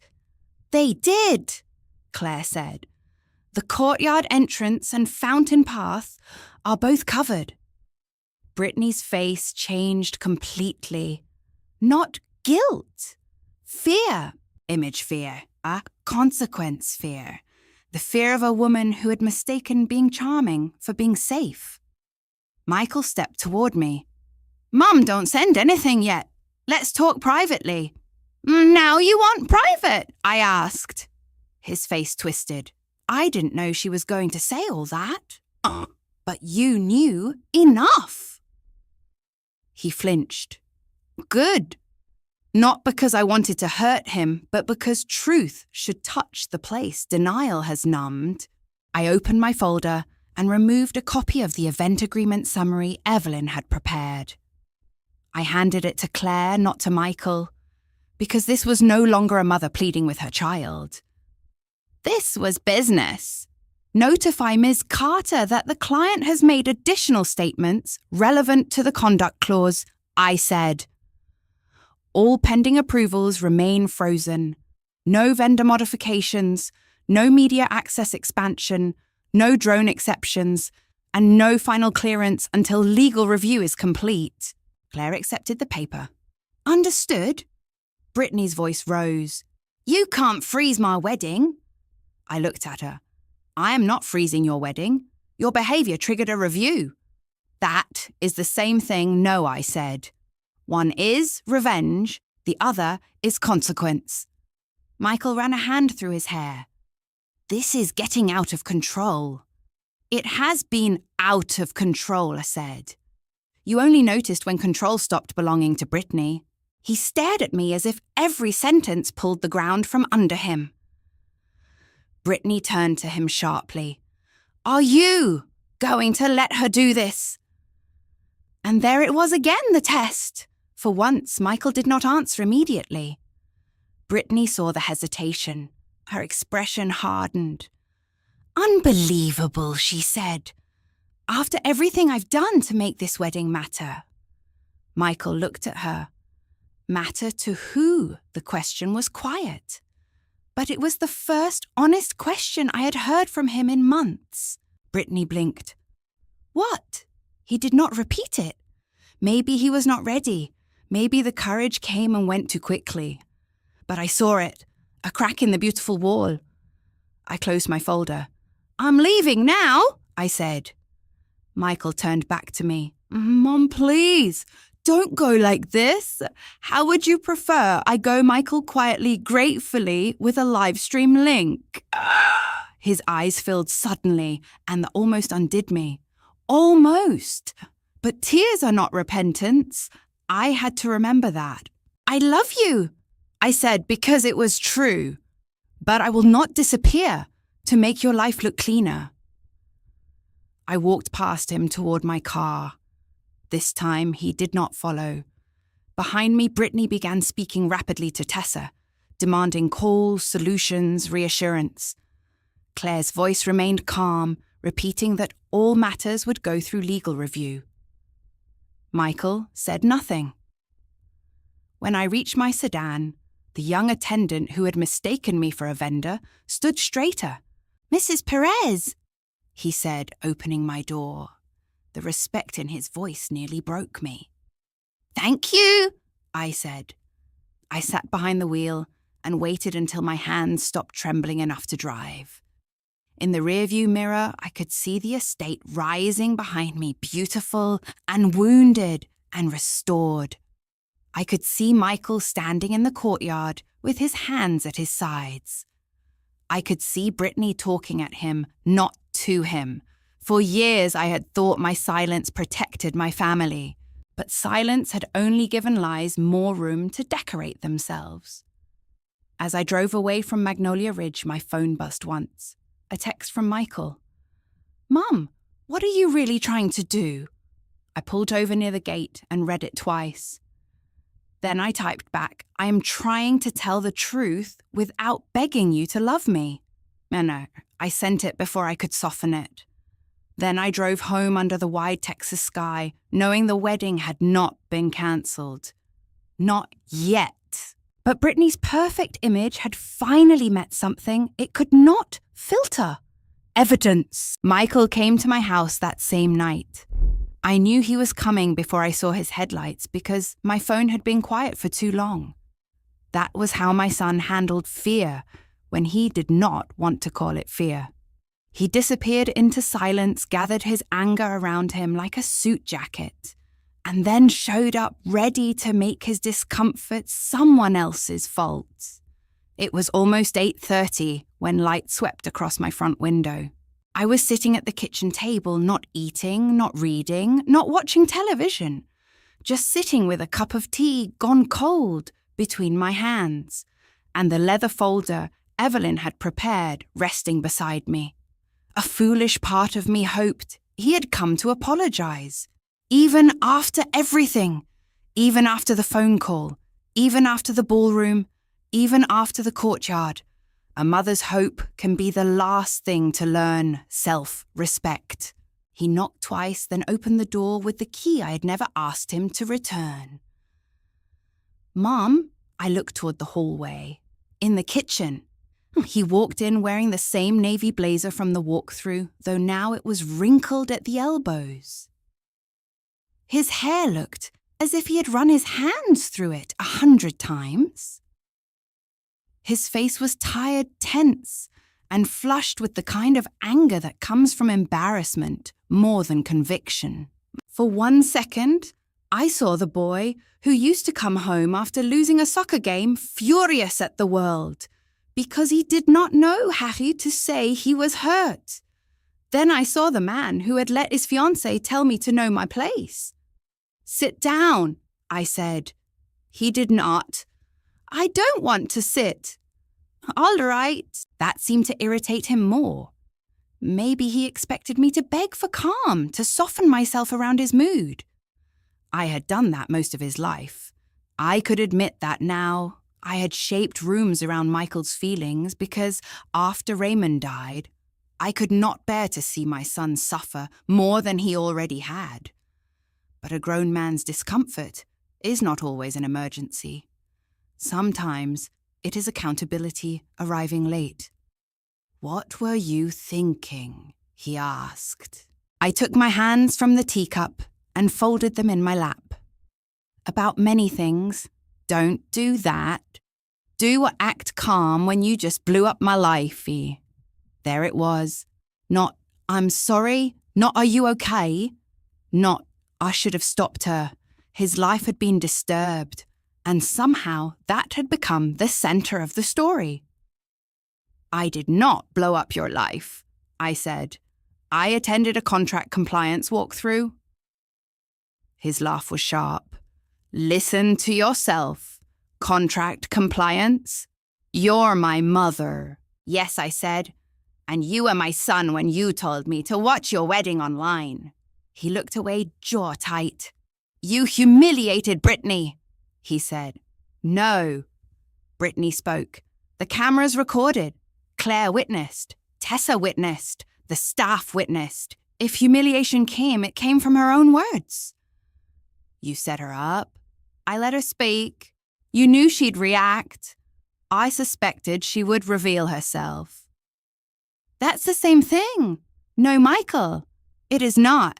He paced once across my kitchen, then turned back. Do you understand what this means? Vendors are calling. Tessa's panicking. Brittany's father is asking questions. The legal review could delay everything. Yes. And you're just sitting here drinking tea. The tea is cold. Mom? His voice cracked on the word, but I refused to be pulled by that crack alone. I had followed every break in his voice for years, rushing to patch whatever hurt him. Tonight, I needed to let him feel the air coming through. He pointed toward the folder. Is that more paperwork? Yes. So this is what we are now, lawyers and documents. No, I said. This is what happens when kindness is mistaken for permission. He stared at me as if I had slapped him. I stood slowly and carried the folder to the counter. Michael, I'm going to tell you some things tonight. You may not like them. You may not believe them at first, but I need you to listen without interrupting. He crossed his arms. I already know you have some connection to the venue. Not some connection. I opened the folder and removed the first set of documents. I placed them on the table in front of the chair he had refused to take. Perez Legacy Holdings owns the majority interest in Magnolia Ridge Estate. He blinked. What Perez Legacy Holdings? My company. He stared at the pages but did not touch them. Your company. Yes. No, that doesn't make sense. It makes perfect sense. You just never asked. His eyes lifted to mine. You own Magnolia Ridge majority ownership, yes, through the holding company. He gave a short, disbelieving laugh. Mom, you were a librarian. I was also Raymond Perez's wife. Then I was his widow. Then I became the woman responsible for what he left behind. He shook his head. Why would you hide something like that? I did not hide it to deceive you. I kept it private because I wanted a life where people treated me according to character, not money. Well, congratulations, he snapped. You got your test. That hurt, but I had expected it. Michael, I said this was never a test. Brittany made it one. You helped her grade me. His face reddened. That's not fair. You keep using that word because you keep acting like I'm some monster. I don't think you're a monster. I think you are a man who became so afraid of looking poor, simple or ordinary, that you became willing to treat your own mother as evidence to hide. He looked down. For a heartbeat, I saw shame. Then pride covered it. You should have told me, he said. Would it have changed how you treated me? He opened his mouth, then closed it. The answer stood between us. I pulled out the second set of documents. These were harder. And there is something else. His eyes narrowed. What else? I laid the papers beside the ownership records. Wire confirmations, settlement agreements, correspondence carefully redacted where Evelyn had advised. The date was 6 years old, but I remembered the season clearly. Michael's voice on the phone, his forced cheerfulness, his I'm fine, Mom, when every instinct in me knew he was not. He picked up one page. At first, confusion crossed his face, then recognition, then something close to panic. Where did you get this? I authorized it. He looked at me sharply. The investor, he said. I nodded. No. Yes. No, that was a private investment group. It was structured that way. He dropped the paper as if it burned him. You paid that debt. I resolved a situation that could have harmed your career. You interfered in my business. I saved your license. His face twisted. You don't know that. I know more than you think. He backed away from the table. I built my career myself. You worked hard, I said. I will never deny that. But you were not as alone as you believed. The sentence broke something open in him. Not gratitude, not yet. Humiliation. He rubbed both hands over his face. Oh my God. Michael, no. Do you understand what this means? Yes. It means all this time you knew. You knew I failed. I stepped toward him. No. I knew you were in trouble. You knew I needed rescuing. I knew you were my son. He laughed bitterly. And now, you're throwing it in my face. I am placing truth in front of you because lies have become too comfortable. No, you're punishing me. If I wanted to punish you, Michael, I could have cancelled the wedding the morning after your phone call. That stopped him. He looked at me, breathing hard. I continued, quieter now. I could have done it before the walkthrough, before Brittany spoke, before the cameras. I could have made one call. I did not. Why not? Because I wanted to give you a chance to choose differently. His eyes glistened, but his voice stayed hard. And what was I supposed to do, publicly fight my fiancé in the middle of the venue? You could have said, "Don't speak to my mother that way." That would have been enough. He looked away. There it was again. The small, simple truth he could not argue with. I sat down because my legs suddenly felt tired. Michael, I never wanted you to feel indebted to me. That is why I did not tell you about the money. I wanted you to stand tall. You made a fool of me. No, I protected you from feeling like one. Same result.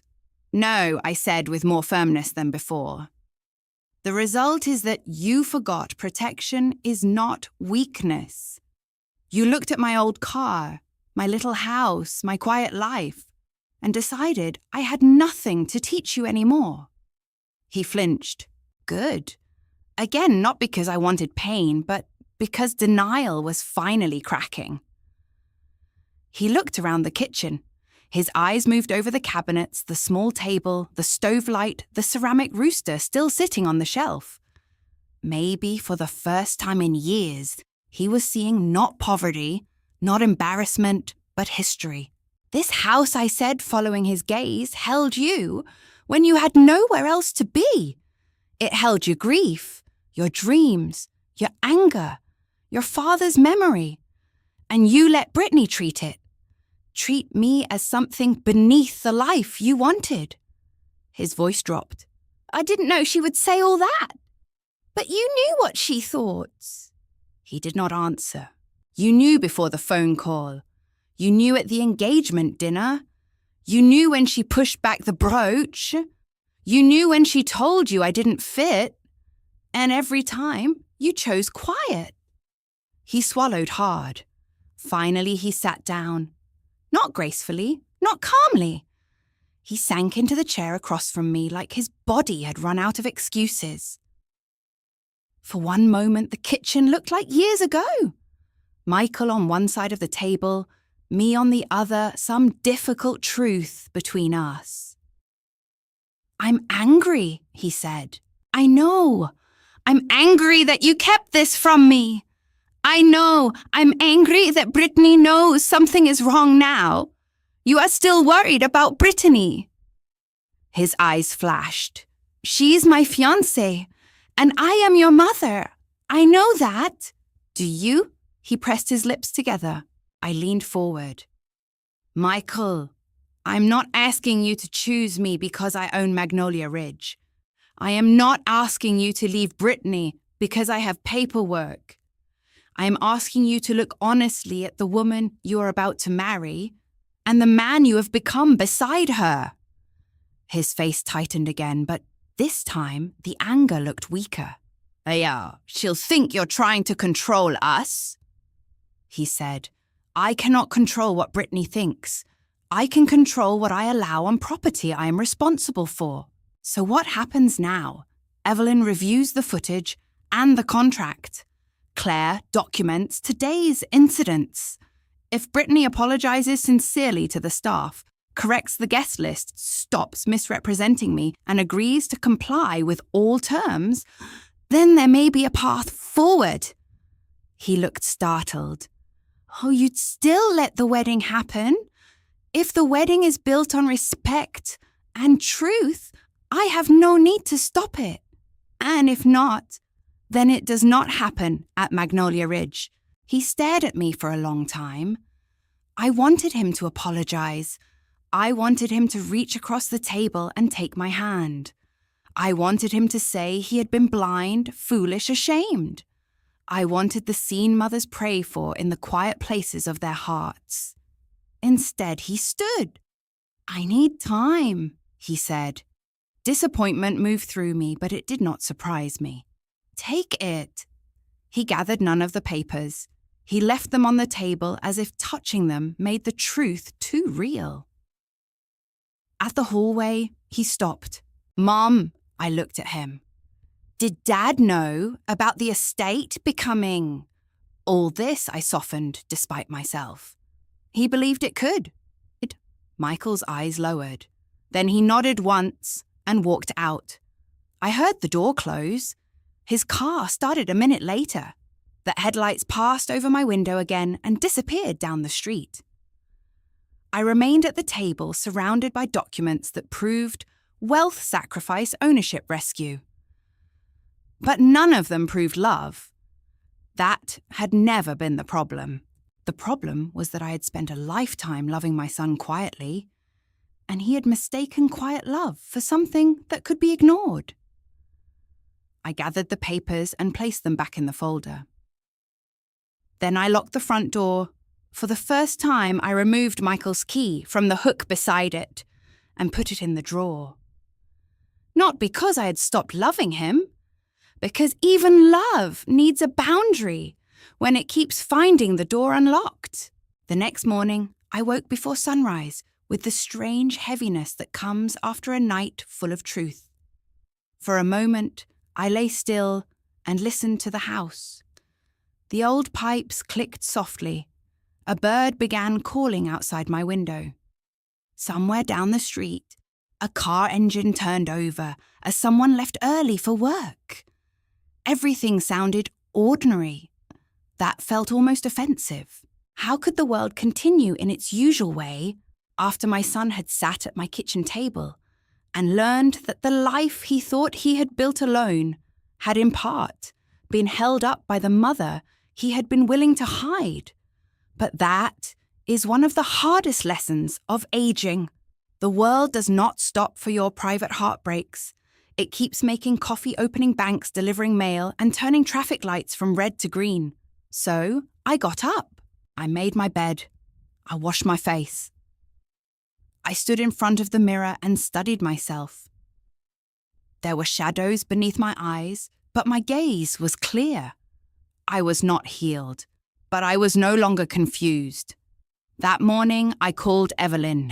Bah, she may try to get ahead of this, Evelyn said, before I even finished telling her Michael had come over. But Brittany... Yes. People who depend on image rarely wait for truth. They create a prettier version and distribute it quickly. I looked toward the kitchen table where the leather folder now sat closed. What do? We document. We verify. We do not react emotionally to rumors. Rumors. I hated the word because it meant there was more pain coming. Evelyn continued. I have requested preservation of all security footage from yesterday's walkthrough and courtyard interaction. Claire is preparing incident notes. Tessa, the wedding planner, has not responded yet, but I suspect she will once she realizes this affects her professional liability. And Michael is not the primary contract holder. Brittany is. Of course she was. Even the paperwork had been arranged around her. After we hung up, I tried to eat breakfast and failed. I buttered toast, took 2 bites, then set it down. My stomach felt full of stones. Around 10:30, my phone rang. The name on the screen made my chest tighten for a different reason. Rosa Martinez. Rosa and I had known each other for more than 30 years. We had met through church when our children were small, back when we both arrived at potlucks carrying too much food and pretending we were not exhausted. She had the kind of loyalty that did not need daily phone calls to stay alive. If Rosa called in the middle of a weekday, it was not to chat. Rosa, I answered. Alyssa, she said, and immediately I heard the worry in her voice. Are you sitting down? My hand tightened around the phone. I can be. Then sit. I sat at the kitchen table. What happened? She exhaled. I debated calling you because I did not want to hurt you worse. But if someone was doing this to me and you knew, I would want you to tell me." A cold feeling moved through my ribs. "Tell me.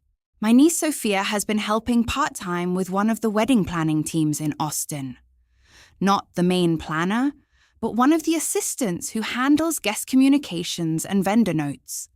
Tessa's team?" "I think so. She doesn't know all the big names. She just helps with spreadsheets, seating charts, things like that." I closed my eyes. The guest list. Some part of me already knew. Rosa.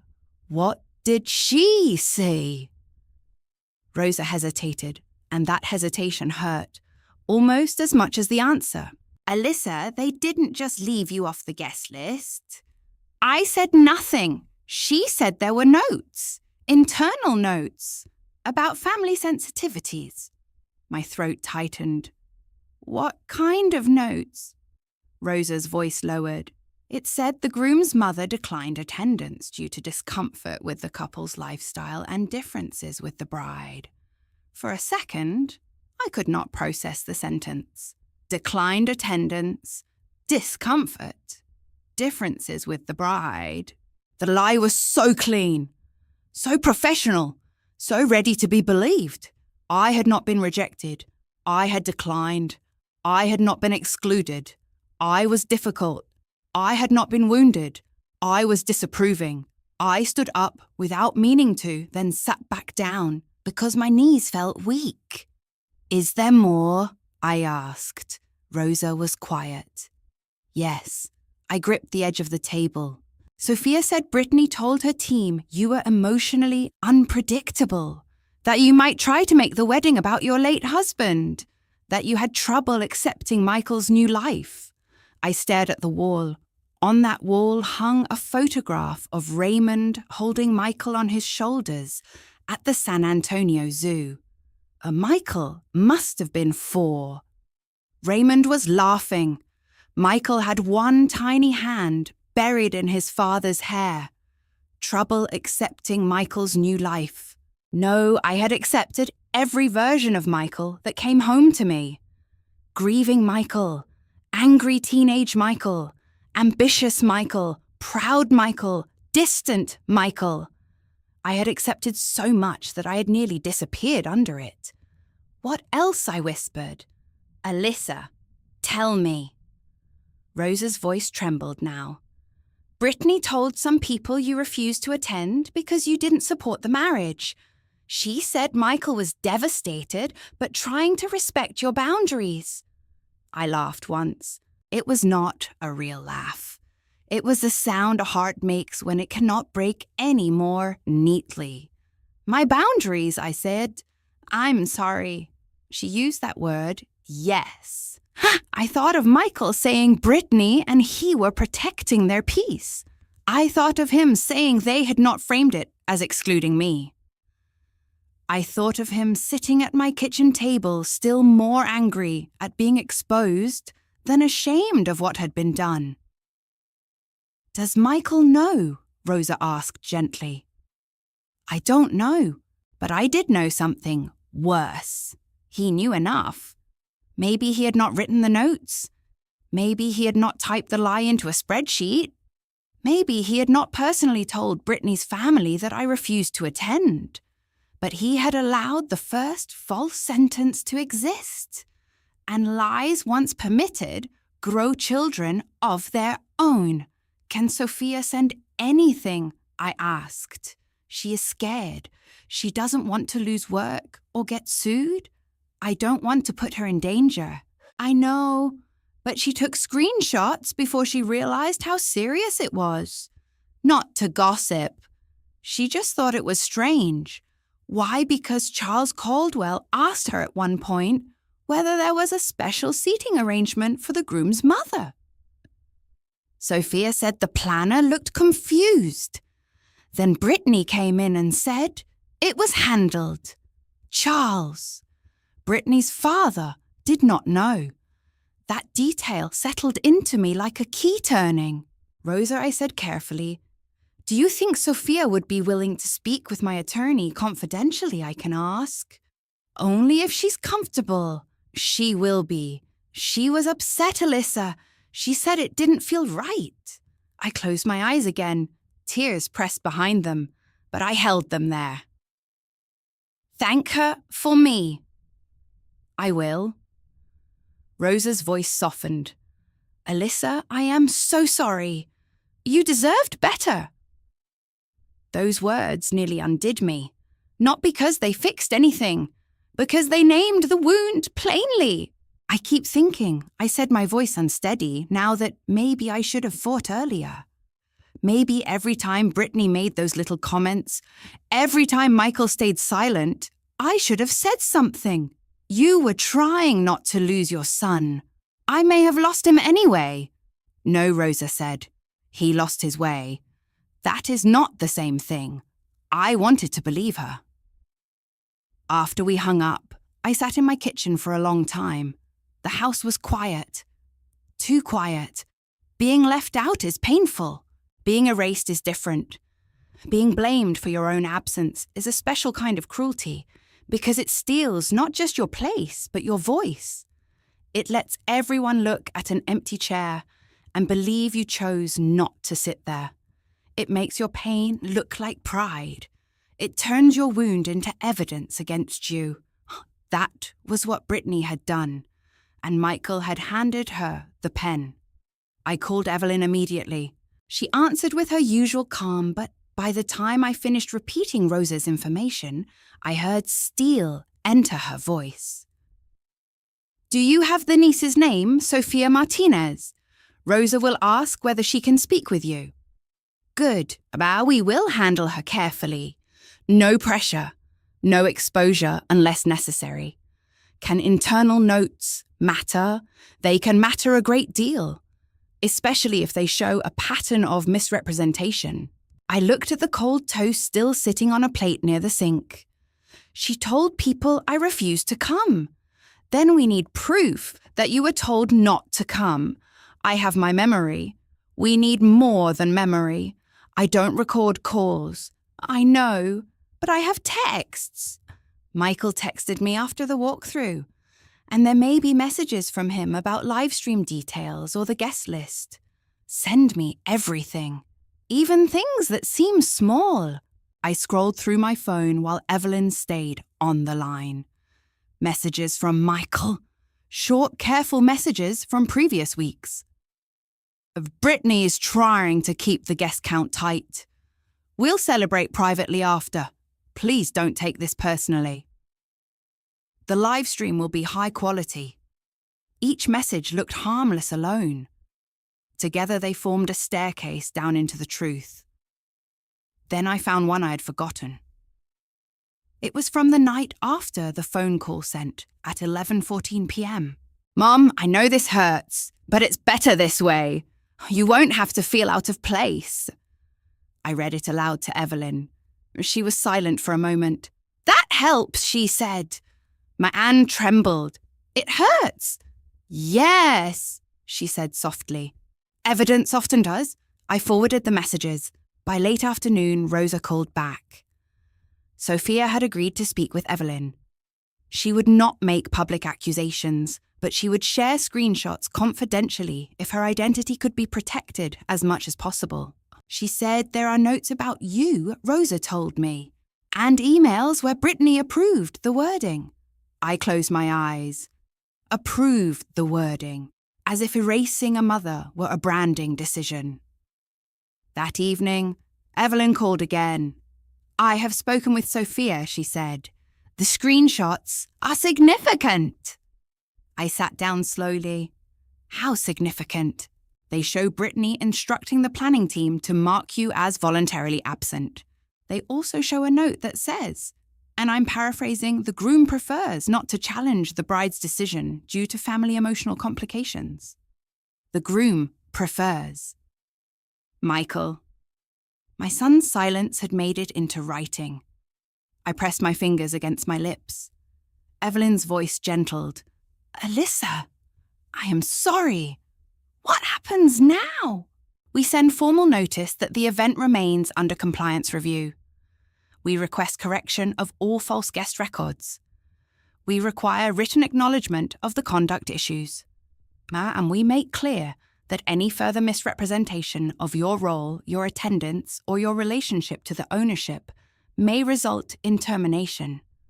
Will Brittany see it? Yes. Will Michael? Yes. I looked toward the hallway where I had put his key in the drawer. Send it! Are you sure? I thought about the empty chair Brittany had designed for me. Not an empty chair at the wedding, but an empty place in the story itself. A place where people would say, "What a shame Michael's mother refused to come while I sat alone in San Antonio with a link I never opened." No, I said honestly, I am not sure about anything except this. I will not let her write my absence as my choice. That is enough. After we hung up, I went to the closet and took out the velvet box with Eleanor's pearl brooch. I opened it beneath the kitchen light. The pearls glowed softly, not flashy, not trendy, not elevated in Brittany's sense of the word. But they had survived. Elena had worn them through a marriage that crossed hard years. I had worn them beside Raymond when we promised forever, without knowing forever would be shorter than we dreamed.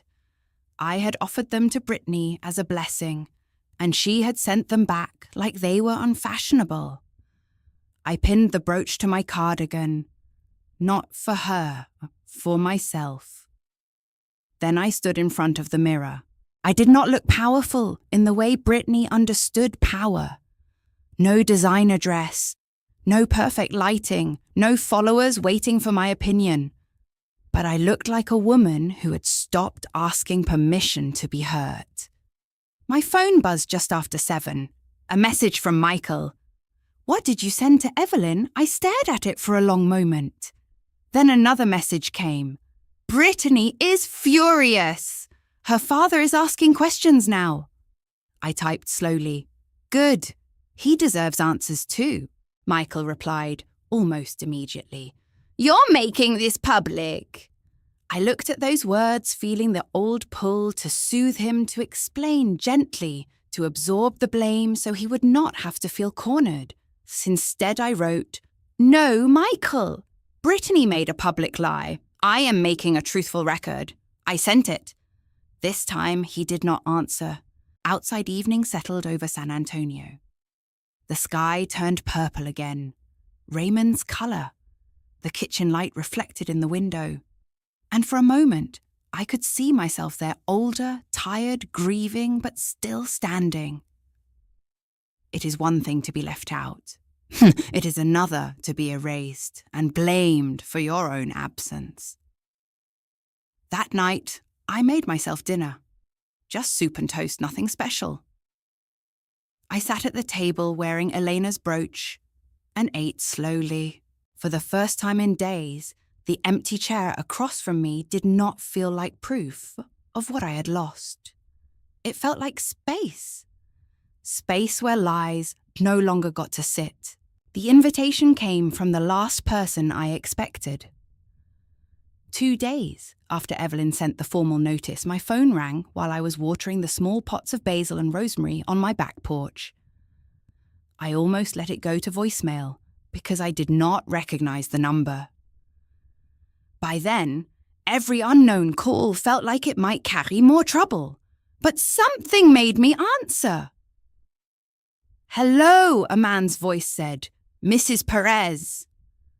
"Yes. This is Charles Caldwell, Brittany's father." I stood very still, the watering can tilted in my hand.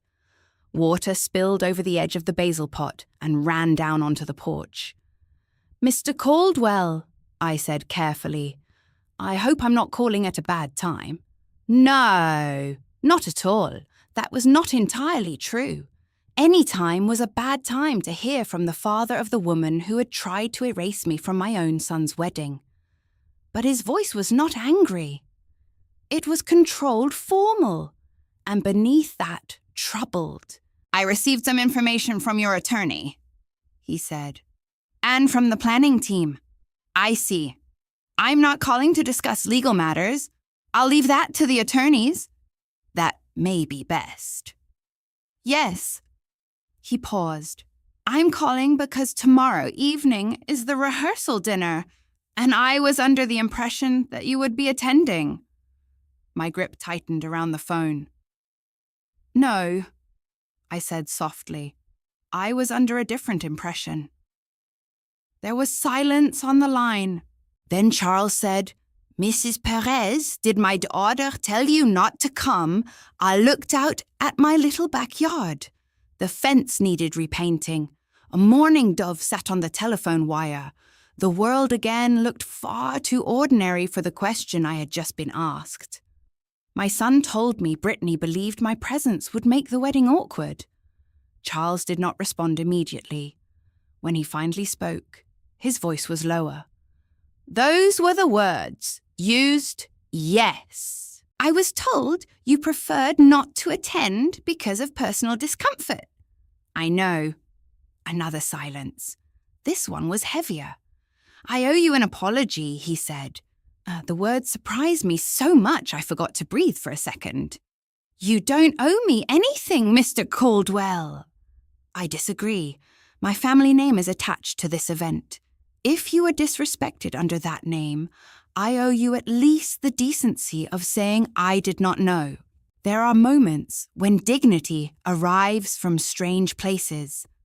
Not from the child you raised, not from the person who should have protected you, but from someone standing just outside the wound, honest enough to call it what it is." "Thank you," I said.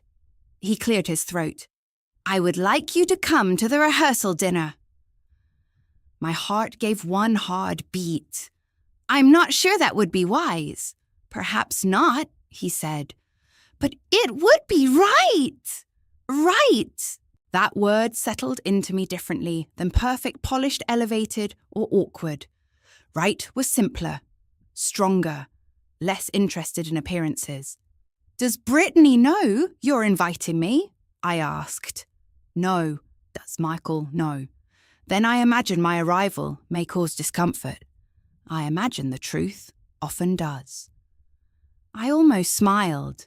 For all his wealth and stiff manners, Charles Caldwell sounded like a man who had not completely sold his soul to image.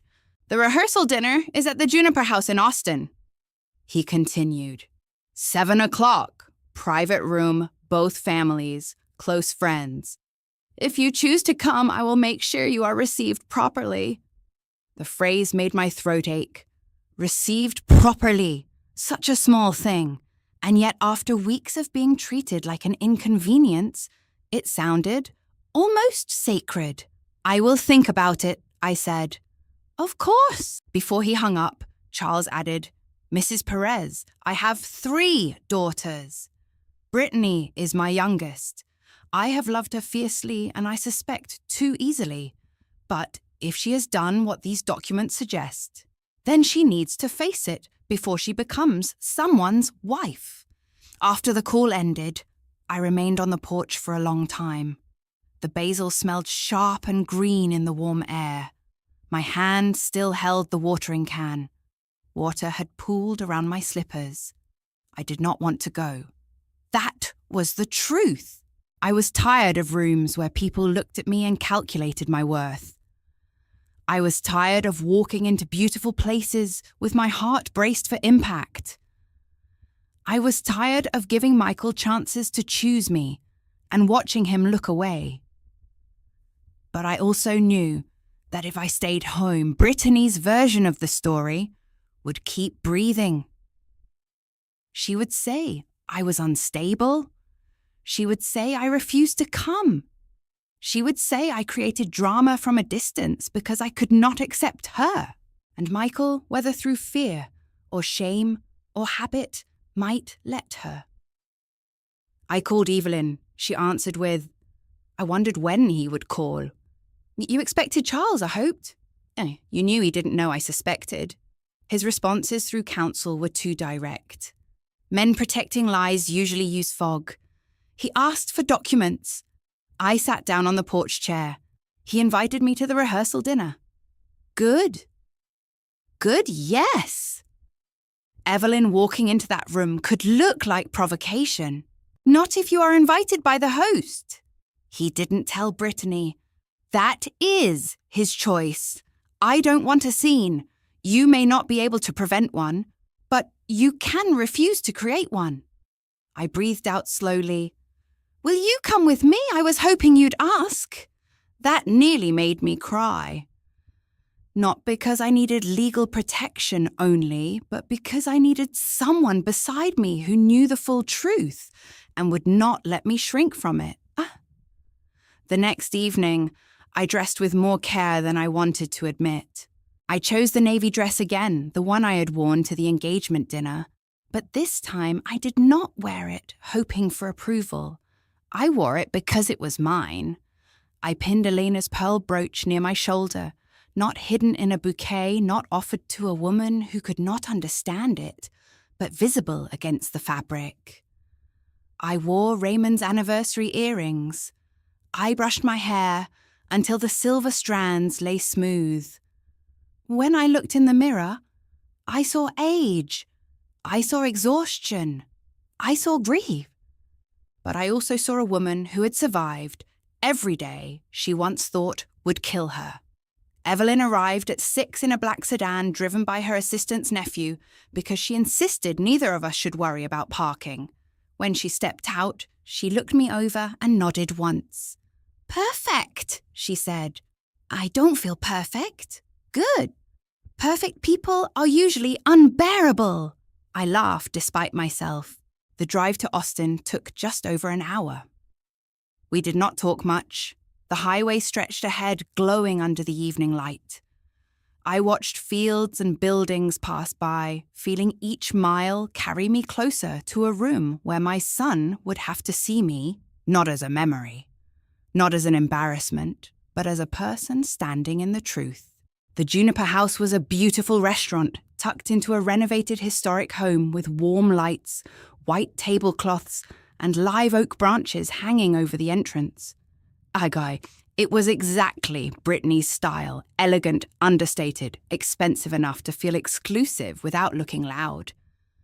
Evelyn touched my arm before we went in. Remember, she said, you are not there to defend your worth. That is not on trial. I nodded, but my heart was pounding. Inside, a hostess led us towards the private dining room. With each step, the murmur of conversation grew louder. Glasses clinked. Someone laughed. A camera flash blinked once from inside the room. Then we reached the doorway. I saw Michael first. He stood near the far end of the room beside Brittany, wearing a dark suit and a face full of tension. Brittany wore a white cocktail dress, sleek and expensive, her hair pinned back with pearl clips that looked painfully close to the brooch she had rejected. She was smiling at someone when I entered. Then her eyes found me. The smile froze. Michael followed her gaze. His face went pale. Around them sat Brittany's parents, her sisters, a few polished friends, Michael's business contacts, several relatives from my side whom I had not realized were invited, and a handful of people who turned to look when the room changed temperature. Charles Caldwell rose immediately. Mrs. Perez, he said, clearly loud enough for everyone to hear. I'm glad you came. Every head turned fully now. He walked toward me and extended his hand with formal respect. I took it.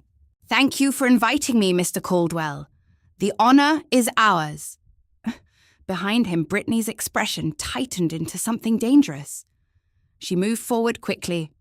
Dad, can I speak to you for a second? In a moment, Charles said without looking away from me. Your seat is here, Mrs. Perez. He gestured to a chair near the center of the family table. Not hidden, not near the kitchen door, not tucked at the edge, near the center. I felt the entire room watching as Evelyn and I walked in. Evelyn took a place slightly behind me, calm as a judge. I kept my shoulders straight, though my knees felt unsteady. Michael stepped toward me.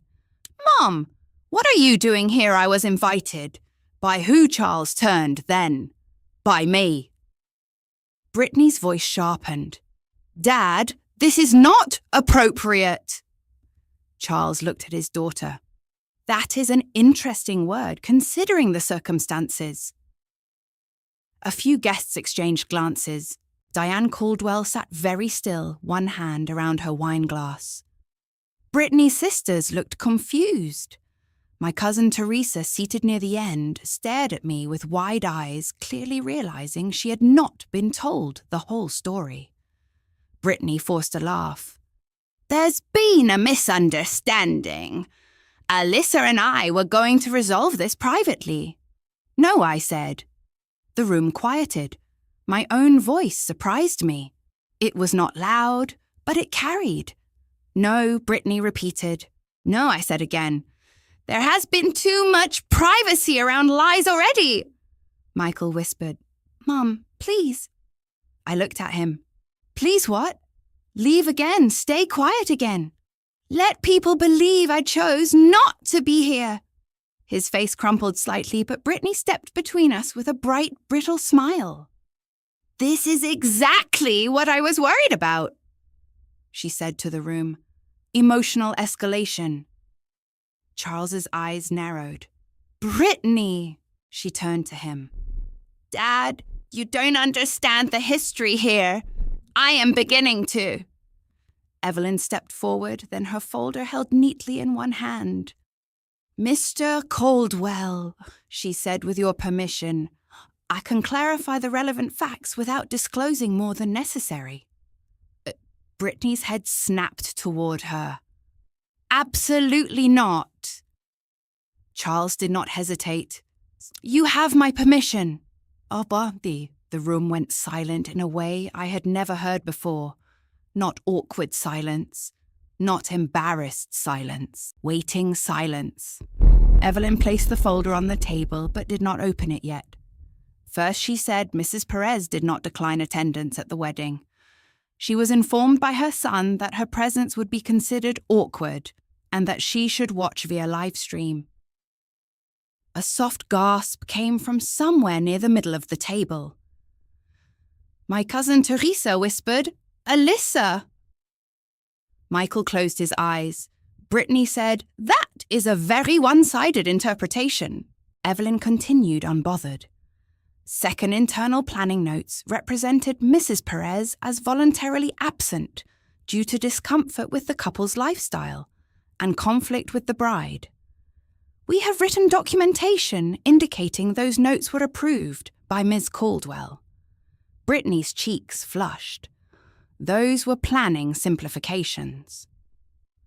Third Evelyn said Magnolia Ridge Estate has placed the event under compliance review due to conduct concerns documented during the final walkthrough.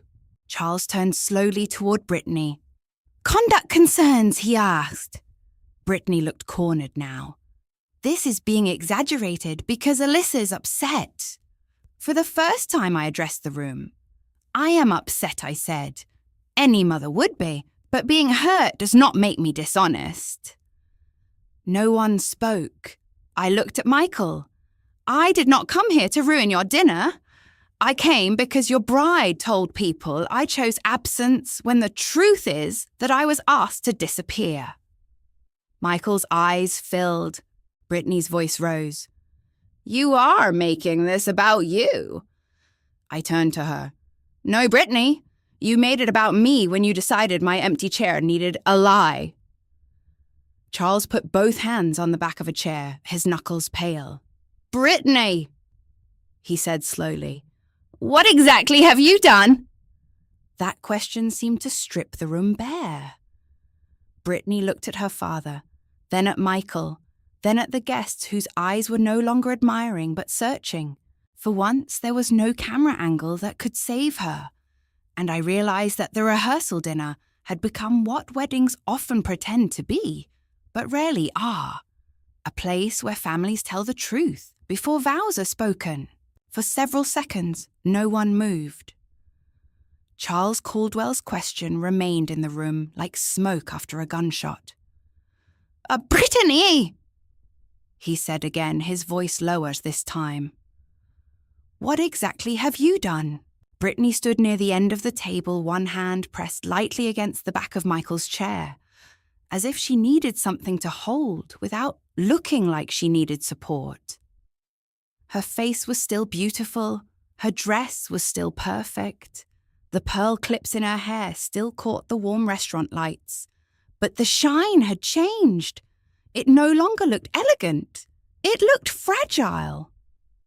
Oh, Dad, she said carefully, this has been twisted. Evelyn did not interrupt. She simply stood beside me with the folder closed, waiting. That was one of her gifts. She understood that silence can pressure a lie better than anger can. Brittany looked around the room. Her sisters stared at her. Diane Caldwell's lips were parted slightly, her expression pale and stunned.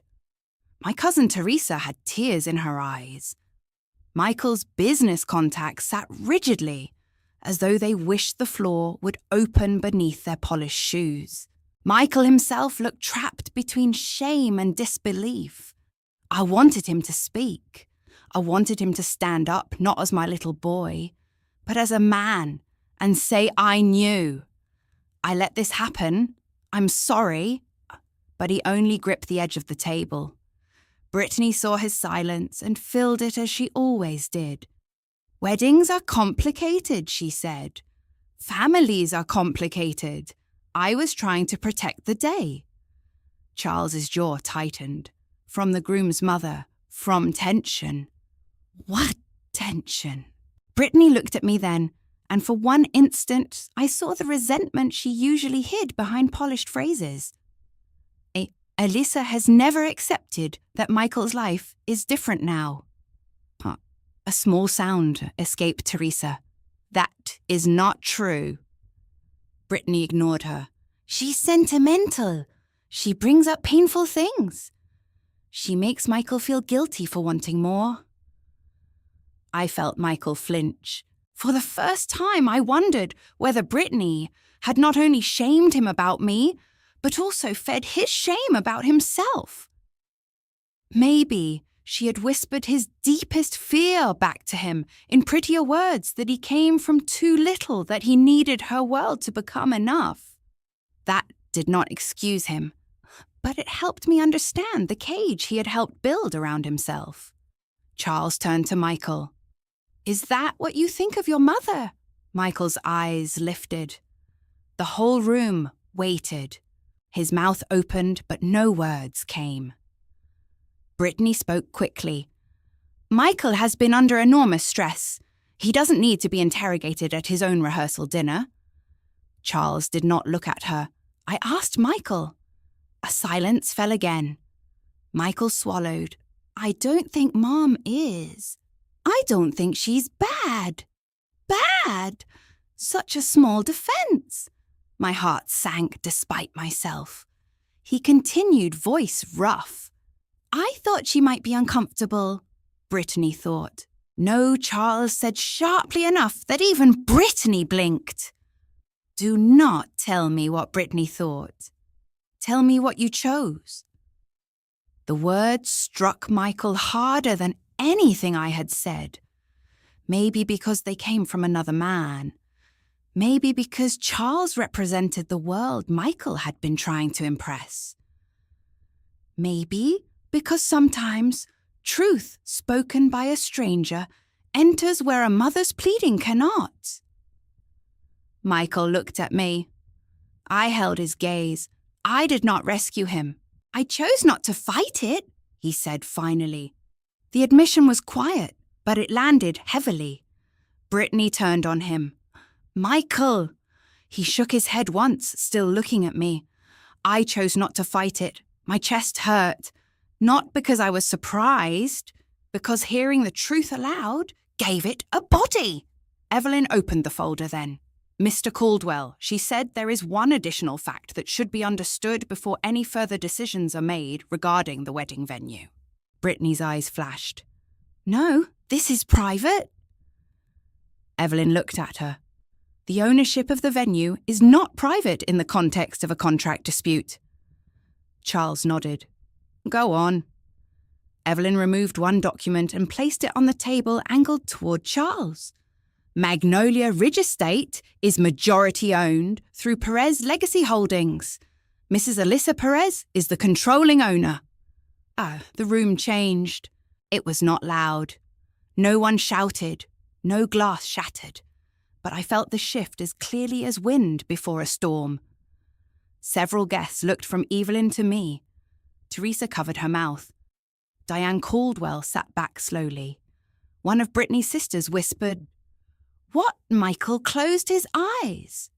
He already knew, but hearing it in front of everyone was different. Now the secret was no longer something he could hold privately and resent. It was a fact, standing in the center of the room. Brittany stared at me. For the first time since I had met her, she looked truly shocked. Not offended, not irritated, shocked. You own Magnolia Ridge, she said. I did not answer right away. I looked at her pearl clips, her perfect dress, her trembling fingers. Yes, and I said, through my family company. Her face flushed. That's impossible. Charles looked at her. Brittany. No, Dad, it's ridiculous. She lives in that little house in San Antonio. She drives that old car. She stopped. Too late. The ugliness had already shown itself again.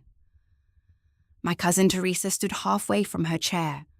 That little house is where she raised her son after burying her husband. I touched Teresa's arm gently. It's all right, but it was not all right. It had never been all right. Charles looked at his daughter with a disappointment so raw it seemed to age him in front of us. Sit down, Brittany, he said. I am not a child. Then stop behaving like a spoiled one. The room went painfully still. Brittany's lips parted. For a moment, she looked less like the flawless woman from videos and more like a daughter who had rarely heard the word no. Michael stood then, not fully confident, not heroic, but standing. Brittany, he said, did you approve those notes? The one saying my mother chose not to come. She turned toward him, disbelief replacing anger. Are you seriously asking me that right now? Yes. You knew why we did it. I knew we weren't inviting her. I didn't know you were telling people she refused. You didn't want to deal with it. That's not the same thing. Brittany laughed sharp and wounded. It is exactly the same thing, Michael. You wanted the problem gone. I made it go away. The words hit the room like a confession. There it was, not hidden in planning language, not dressed in concern. The problem. I was the problem. Michael looked as if she had slapped him. I could see memories moving through his face, my kitchen, the brooch, the phone call, the documents, Raymond's name, Magnolia Ridge, his own silence. He looked younger suddenly, not innocent, but exposed. I stood. The chair legs made a soft sound against the floor. I need to say something. I said. No one interrupted. I looked first at Charles and Diane, then at the relatives, then at the friends, and finally at Michael. I did not come here to punish anyone. I did not come here to humiliate Brittany. I did not come here to prove that I am better than anyone because I own a venue. Ownership is not character. Money is not character. Status is not character. My voice trembled slightly, but I continued. I was asked not to attend my only son's wedding because my presence was considered awkward. Then I learned that my absence had been rewritten as my choice. I was made into a difficult mother so that other people could feel comfortable with excluding me. Michael lowered his head. I looked at Brittany. You thought I did not fit the image of the day.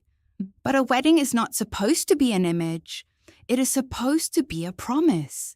And if the promise begins by erasing the woman who raised the groom, then something is already broken before the music starts. Brittany's eyes shone, but whether from anger or fear, I could not tell. I turned back to Michael. I do not need a front row seat if there is no room for me in your heart. I do not need a corsage, a dance, a photograph, or a public thank you. But I will not lend your father's legacy, my work, or Magnolia Ridge estate to a ceremony built on lies and contempt. The words cost me, every one. Michael whispered. I held up my hand gently. Evelyn and the estate will offer 2 choices. If you and Brittany wish to continue at Magnolia Ridge, the wedding must be postponed. There must be written corrections to the guest records, formal apologies to staff and vendors, and a full compliance review. Not for my ego, for the integrity of the estate. Brittany said, and the second choice, I faced her. You move the wedding somewhere else. You pay whatever costs that requires. You build the day without my involvement, my property, or my silence. Her face hardened. You would do that to Michael. No, I said.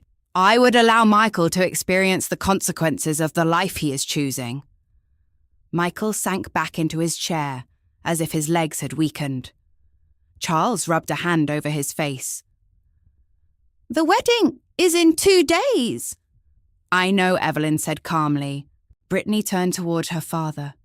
Dad, fix this. The words left her mouth before she could dress them up. Charles stared at her.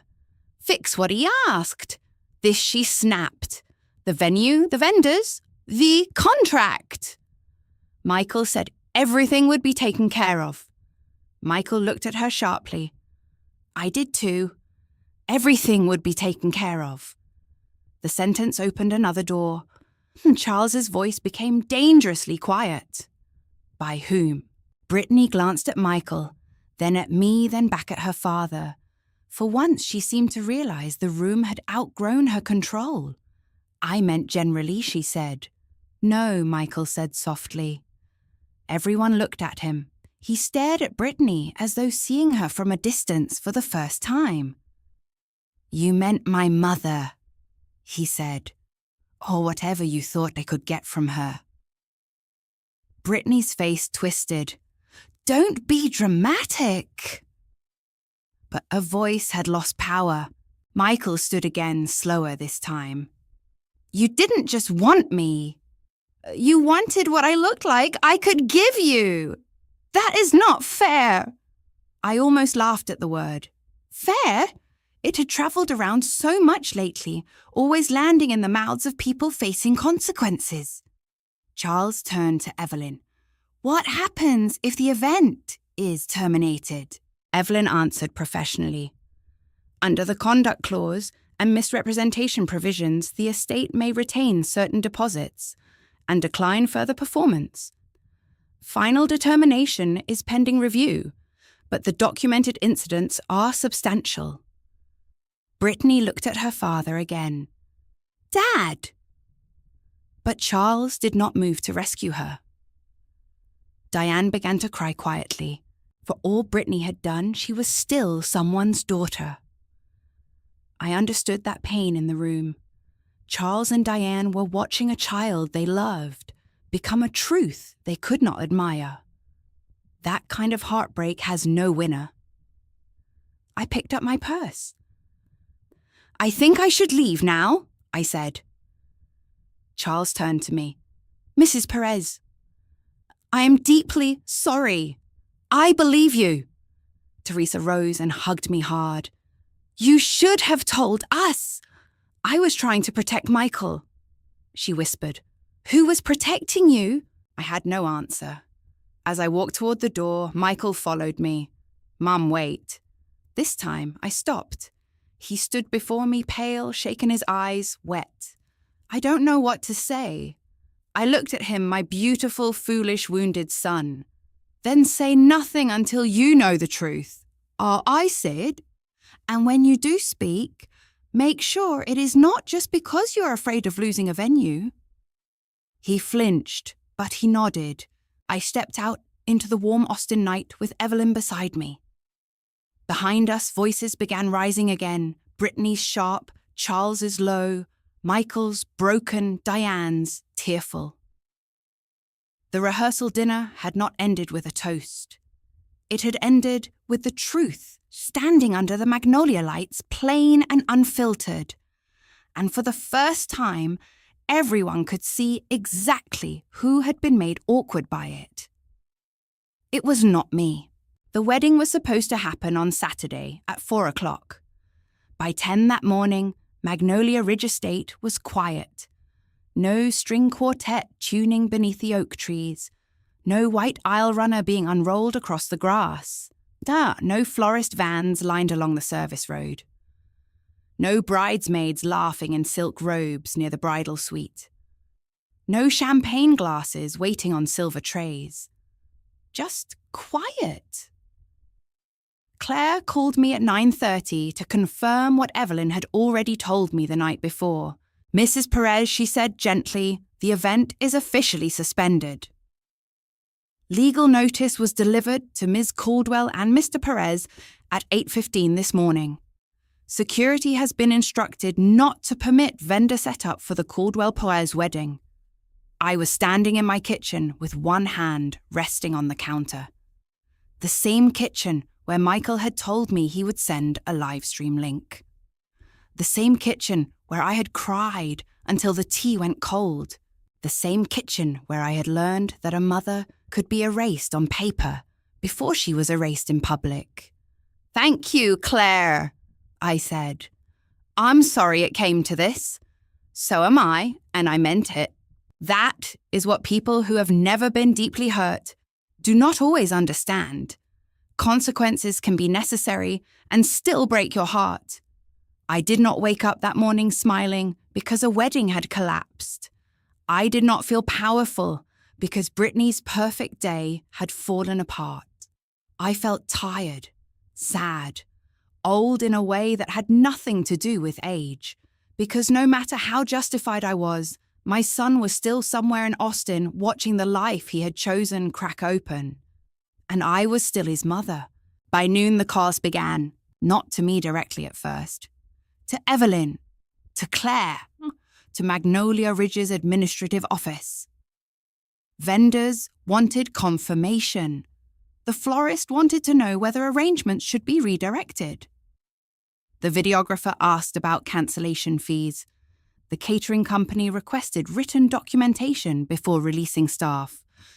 The drone operator apparently complained loudly until Claire reminded him that unauthorized flights over historic property would trigger a separate violation. Brittany, Evelyn told me, tried to move the ceremony to another venue. But weddings built on image are not easy to relocate when the image begins to rot. By early afternoon, word had spread through the small world of Austin luxury events. Not the full truth, not yet, but enough. There had been a contract issue, a conduct clause, a problem with staff treatment, a guest list misrepresentation. Vendors who had smiled politely through Brittany's demands for weeks suddenly became very careful with their availability.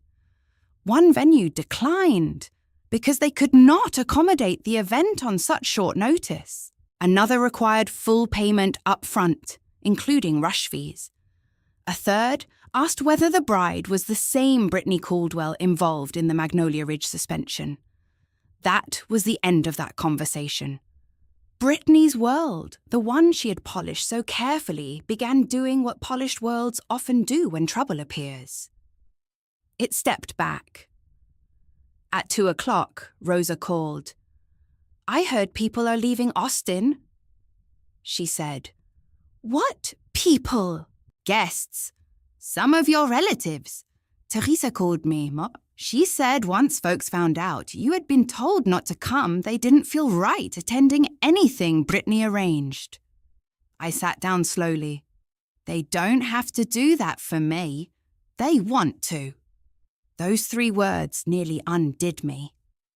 For so long, Brittany had made me feel like my absence would be convenient. Like people would breathe easier without me in the room. And now, people were choosing not to sit in a room where I had been dishonoured. It did not erase the hurt, but it placed a hand over it. Rosa continued, Charles Caldwell is furious. I imagine he is. Not just at Brittany. At himself, I think. I understood that too. Parents know the pain of seeing clearly only after damage has already been done. Around 3, I could no longer sit in the house. Every wall held too much memory. Every quiet sound became the wedding music that was not playing. I put on a simple grey dress, pinned Elena's brooch to it, took my keys, and drove to St. Anne's, the small church Raymond and I had attended when Michael was little. I had not planned to pray. I just needed a place where grief could sit without explaining itself. The church was nearly empty. Afternoon light filtered through the stained glass windows in soft colours that fell across the wooden pews. The air smelled faintly of candle wax and old hymnals.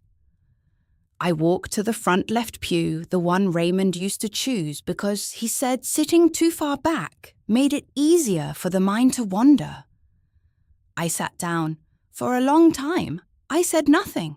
I thought about the wedding that was not happening. I thought about the oak trees at Magnolia Ridge standing over empty chairs. I thought about Brittany in some hotel suite, furious and humiliated, trying to call people who no longer hurried to answer. I thought about Charles and Diane watching their daughter face consequences they could not buy away quickly enough. And then I thought about Michael, my son, my boy, my grown man, the one who had chosen silence until silence became evidence. A little after 4, the hour he should have been standing beneath the oaks, I heard the church door open behind me. Footsteps moved slowly down the aisle. I did not turn. Some part of me knew. Michael sat at the far end of my pew, leaving several feet between us. Not because he was cold, because he was ashamed. For a while, neither of us spoke. The coloured light from the windows lay across his hands. They were clasped tightly, knuckles pale. He was wearing his wedding suit. His tie was loosened. His hair, so carefully styled in every photo Brittany posted, had fallen forward over his forehead. He looked exhausted. Not ruined. Not innocent. Exhausted. I went to Magnolia Ridge, he said finally. His voice was rough. I kept my eyes forward. I know. They wouldn't let us in. No. Brittany screamed at the security guard. I closed my eyes briefly. He was just doing his job. I know. Michael swallowed. I told her to stop. That made me turn. He was looking down at the floor. I should have said it sooner, he whispered. I know that. I should have said it months ago. I studied his face. There were tears in his eyes, but I had learned not to mistake tears for transformation. Still, something in his voice was different. Less defensive, less polished, more broken open. What happened after I asked? She tried to call 3 venues. Then vendors started cancelling. Her father refused to cover the emergency costs, unless she apologised to you and the staff in writing. She said he was betraying her. Diane cried. Her sisters left. I knew I stood there, he said. For a while, I just stood there like an idiot, waiting for somebody to fix it.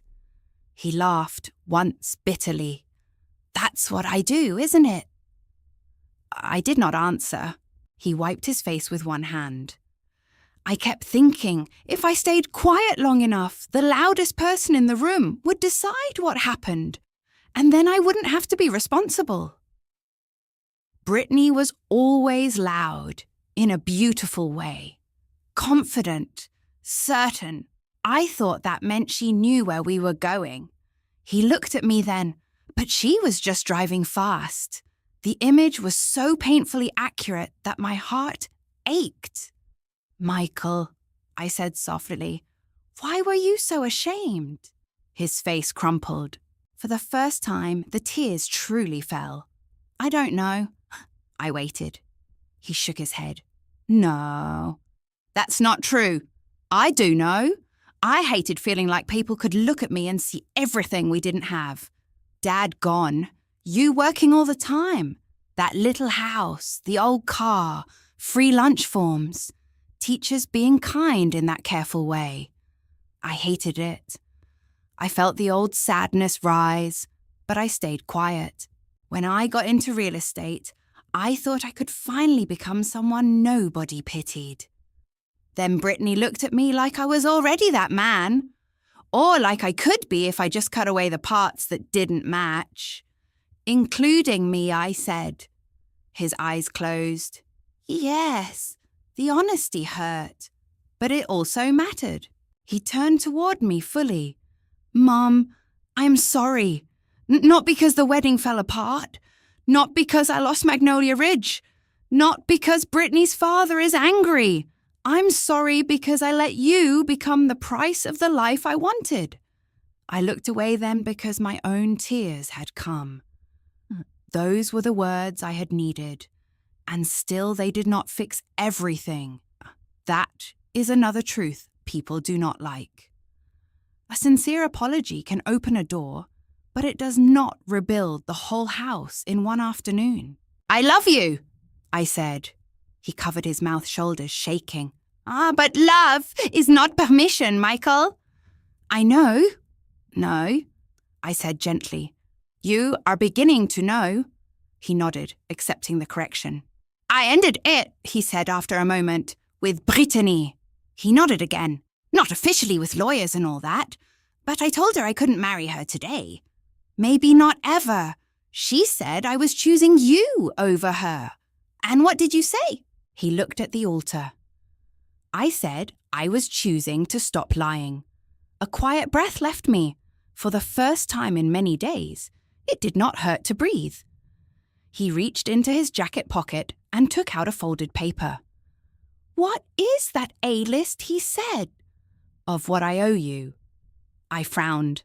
"Michael." "Not emotionally. I know I can't repay that with money, but the debt from 6 years ago, the legal fees if they involve me, whatever I need to be responsible for. I don't want to live under invisible rescue anymore." I looked at the paper, but did not take it. "Good," I said. "Then your first payment is not money." He looked confused. "Therapy," I said. "Real therapy. Not one session because you feel guilty. Not something you quit when it gets uncomfortable." He nodded immediately. "Okay, and you will apologize in writing to the staff at Magnolia Ridge. To Claire, to Tessa if she wants to receive it. To Charles and Diane for allowing lies to stand in their family." "Yes. And to our relatives." "Yes." I looked at him carefully. "And you will not ask me to make this easy for you." His face tightened with pain, but he nodded. "Okay." Only then did I place my hand over his. He broke, not loudly, not dramatically. He bent forward, and for the first time since he was a boy, he cried without trying to look strong. I did not pull him fully into my arms. Not yet. Instead, I sat beside him in that small church, my hand resting on his, letting him grieve what his choices had cost. Outside, somewhere far away, 4 o'clock passed. The hour of vows became the hour of reckoning. No music played at Magnolia Ridge. No guest stood. No bride walked down the aisle beneath the oaks. The wedding did not happen, but something else did. My son sat in the back of a church and stopped asking his mother to save him from consequences. And for that day, That was enough. 6 months passed before I could walk through Magnolia Ridge Estate without feeling the ghost of that almost wedding. At first, every corner held something painful. The oak grove reminded me of empty chairs that had never been filled. The ballroom reminded me of Brittany's voice slicing through the air, telling me everyone should know where they fit. The courtyard reminded me of Michael, standing between truth and comfort, too frightened to choose, until everything had already begun to fall apart. But places like people can be reclaimed. I learned that slowly. Magnolia Ridge did not stay quiet for long. Weddings returned, of course. Life is stubborn that way. Brides still came with mothers carrying garment bags. Fathers still practiced speeches with shaking hands. Children still ran across the lawn until staff gently reminded them not to trample the flower beds. But I changed what Magnolia Ridge meant to me. For years I had treated the estate like Raymond's legacy, something to protect, privately. After everything happened with Michael and Brittany, I began to understand that legacy is not meant to be locked away. A place Raymond believed could be restored should help restore other people too. So I started opening Magnolia Ridge for community events. The first was a luncheon for widows from several churches around San Antonio and Austin. I expected maybe 20 women. Nearly 80 came. Some arrived in pearls and pressed dresses. Some came in sneakers leaning on canes. Some had lost husbands recently and still looked stunned by the silence waiting for them at home. Others had been widows for decades and carried their loneliness with practiced dignity. I stood beneath the oak trees and welcomed them myself. Not as a hidden owner, not as someone's mother, as Alyssa Perez, a woman who had survived. After that, Evelyn helped me create a small program offering free legal consultations for older women dealing with family pressure, inheritance, confusion, housing issues, or adult children who thought love meant access. We hosted workshops in the restored carriage house. Rosa helped organize food. Teresa volunteered at the sign-in table. Claire coordinated everything with the same steady grace she had shown during the worst week of my life. We called the program the Front Row Initiative. Evelyn teased me about the name. A little dramatic, she said. Good, I replied. Women our age have earned a little drama in our favor. The idea was simple. No woman should have to beg for a seat in a life she helped build. The first time I said that, aloud at an event, the room went completely still. Then one woman in the second row began to cry. Then another. Then another. That was when I knew my pain had found somewhere useful to go. As for Brittany, she disappeared from our lives with the same speed she had once entered them. At first, she tried to control the story online. She posted something vague about family betrayal, jealous energy, and protecting your peace when people reveal themselves. But people who had attended the rehearsal dinner did not stay silent. Vendors did not lie for her. Staff did not defend her. And Charles Caldwell, to his credit, refused to let his daughter turn cruelty into branding. He made sure the official explanation was brief, dignified, and truthful enough. The wedding had been cancelled due to unresolved conduct and contractual issues. Brittany's followers did what followers often do. Some defended her blindly. Some turned on her viciously. Most simply moved on to the next beautiful person selling them a better life through a screen. I heard she left Austin for Scottsdale and tried to rebuild her brand under a different name. I did not follow her. I did not need to. There is a kind of peace that comes when you stop checking whether the people who hurt you are being punished enough. Consequences belong to God, time, and sometimes lawyers. My job was to heal. Michael's healing was not simple. I wish I could tell you that one church conversation fixed everything, that he apologized. I opened my arms and we became the kind of mother and son who laugh over Sunday dinner like nothing happened. But real healing is not that pretty. Michael started therapy 2 weeks after the cancelled wedding.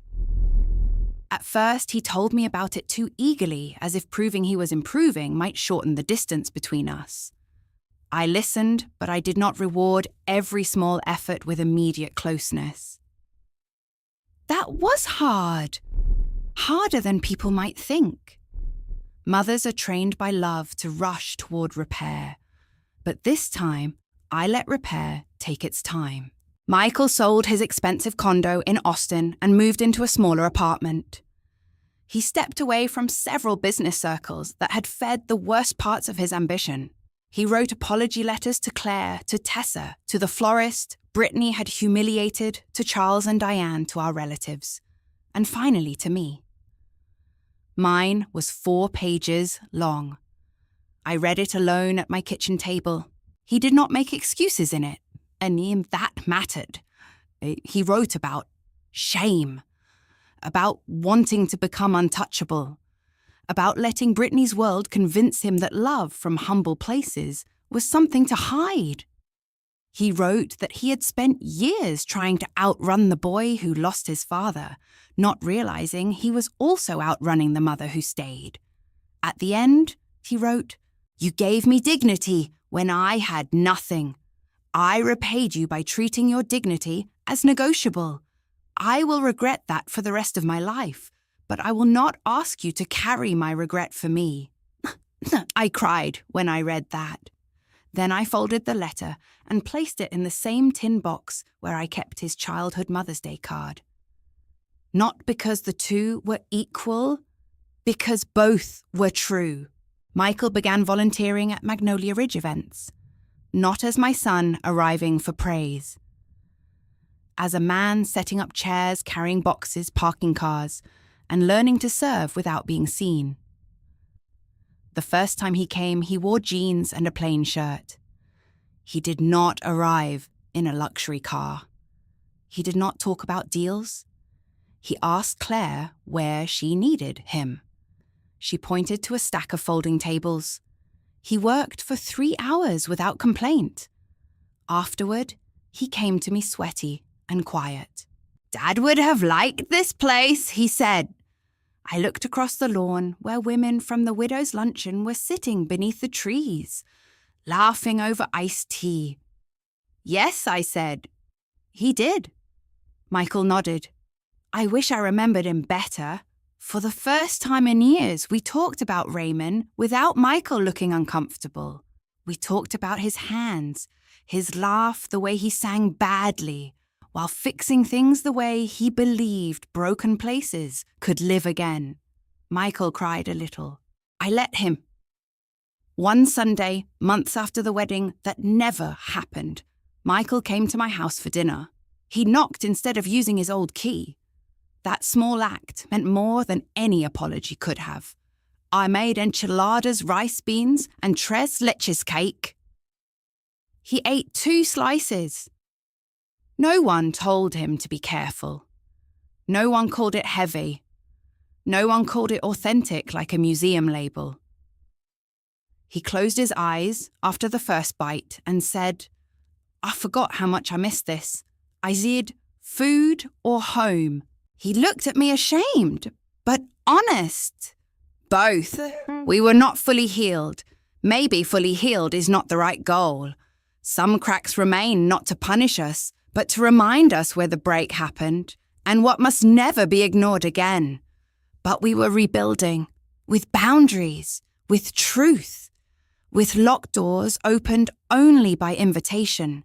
And then came the evening that gave me my ending. It was a fundraiser at Magnolia Ridge for the Front Row Initiative. Over 200 people attended. The ballroom glowed with warm lights. White flowers stood on every table, simple and graceful. There were no drones, no influencer cameras, no one trying to turn pain into content. just people. Women, sons, daughters, widows, friends, lawyers, volunteers, survivors. Michael helped seat guests near the front. He wore a dark suit, but not like armor anymore. When he saw me enter, he did not scan my clothes or worry who might notice my age, my history, my grief. He simply smiled. "Mom," he said, "your seat is ready." I looked at the front row.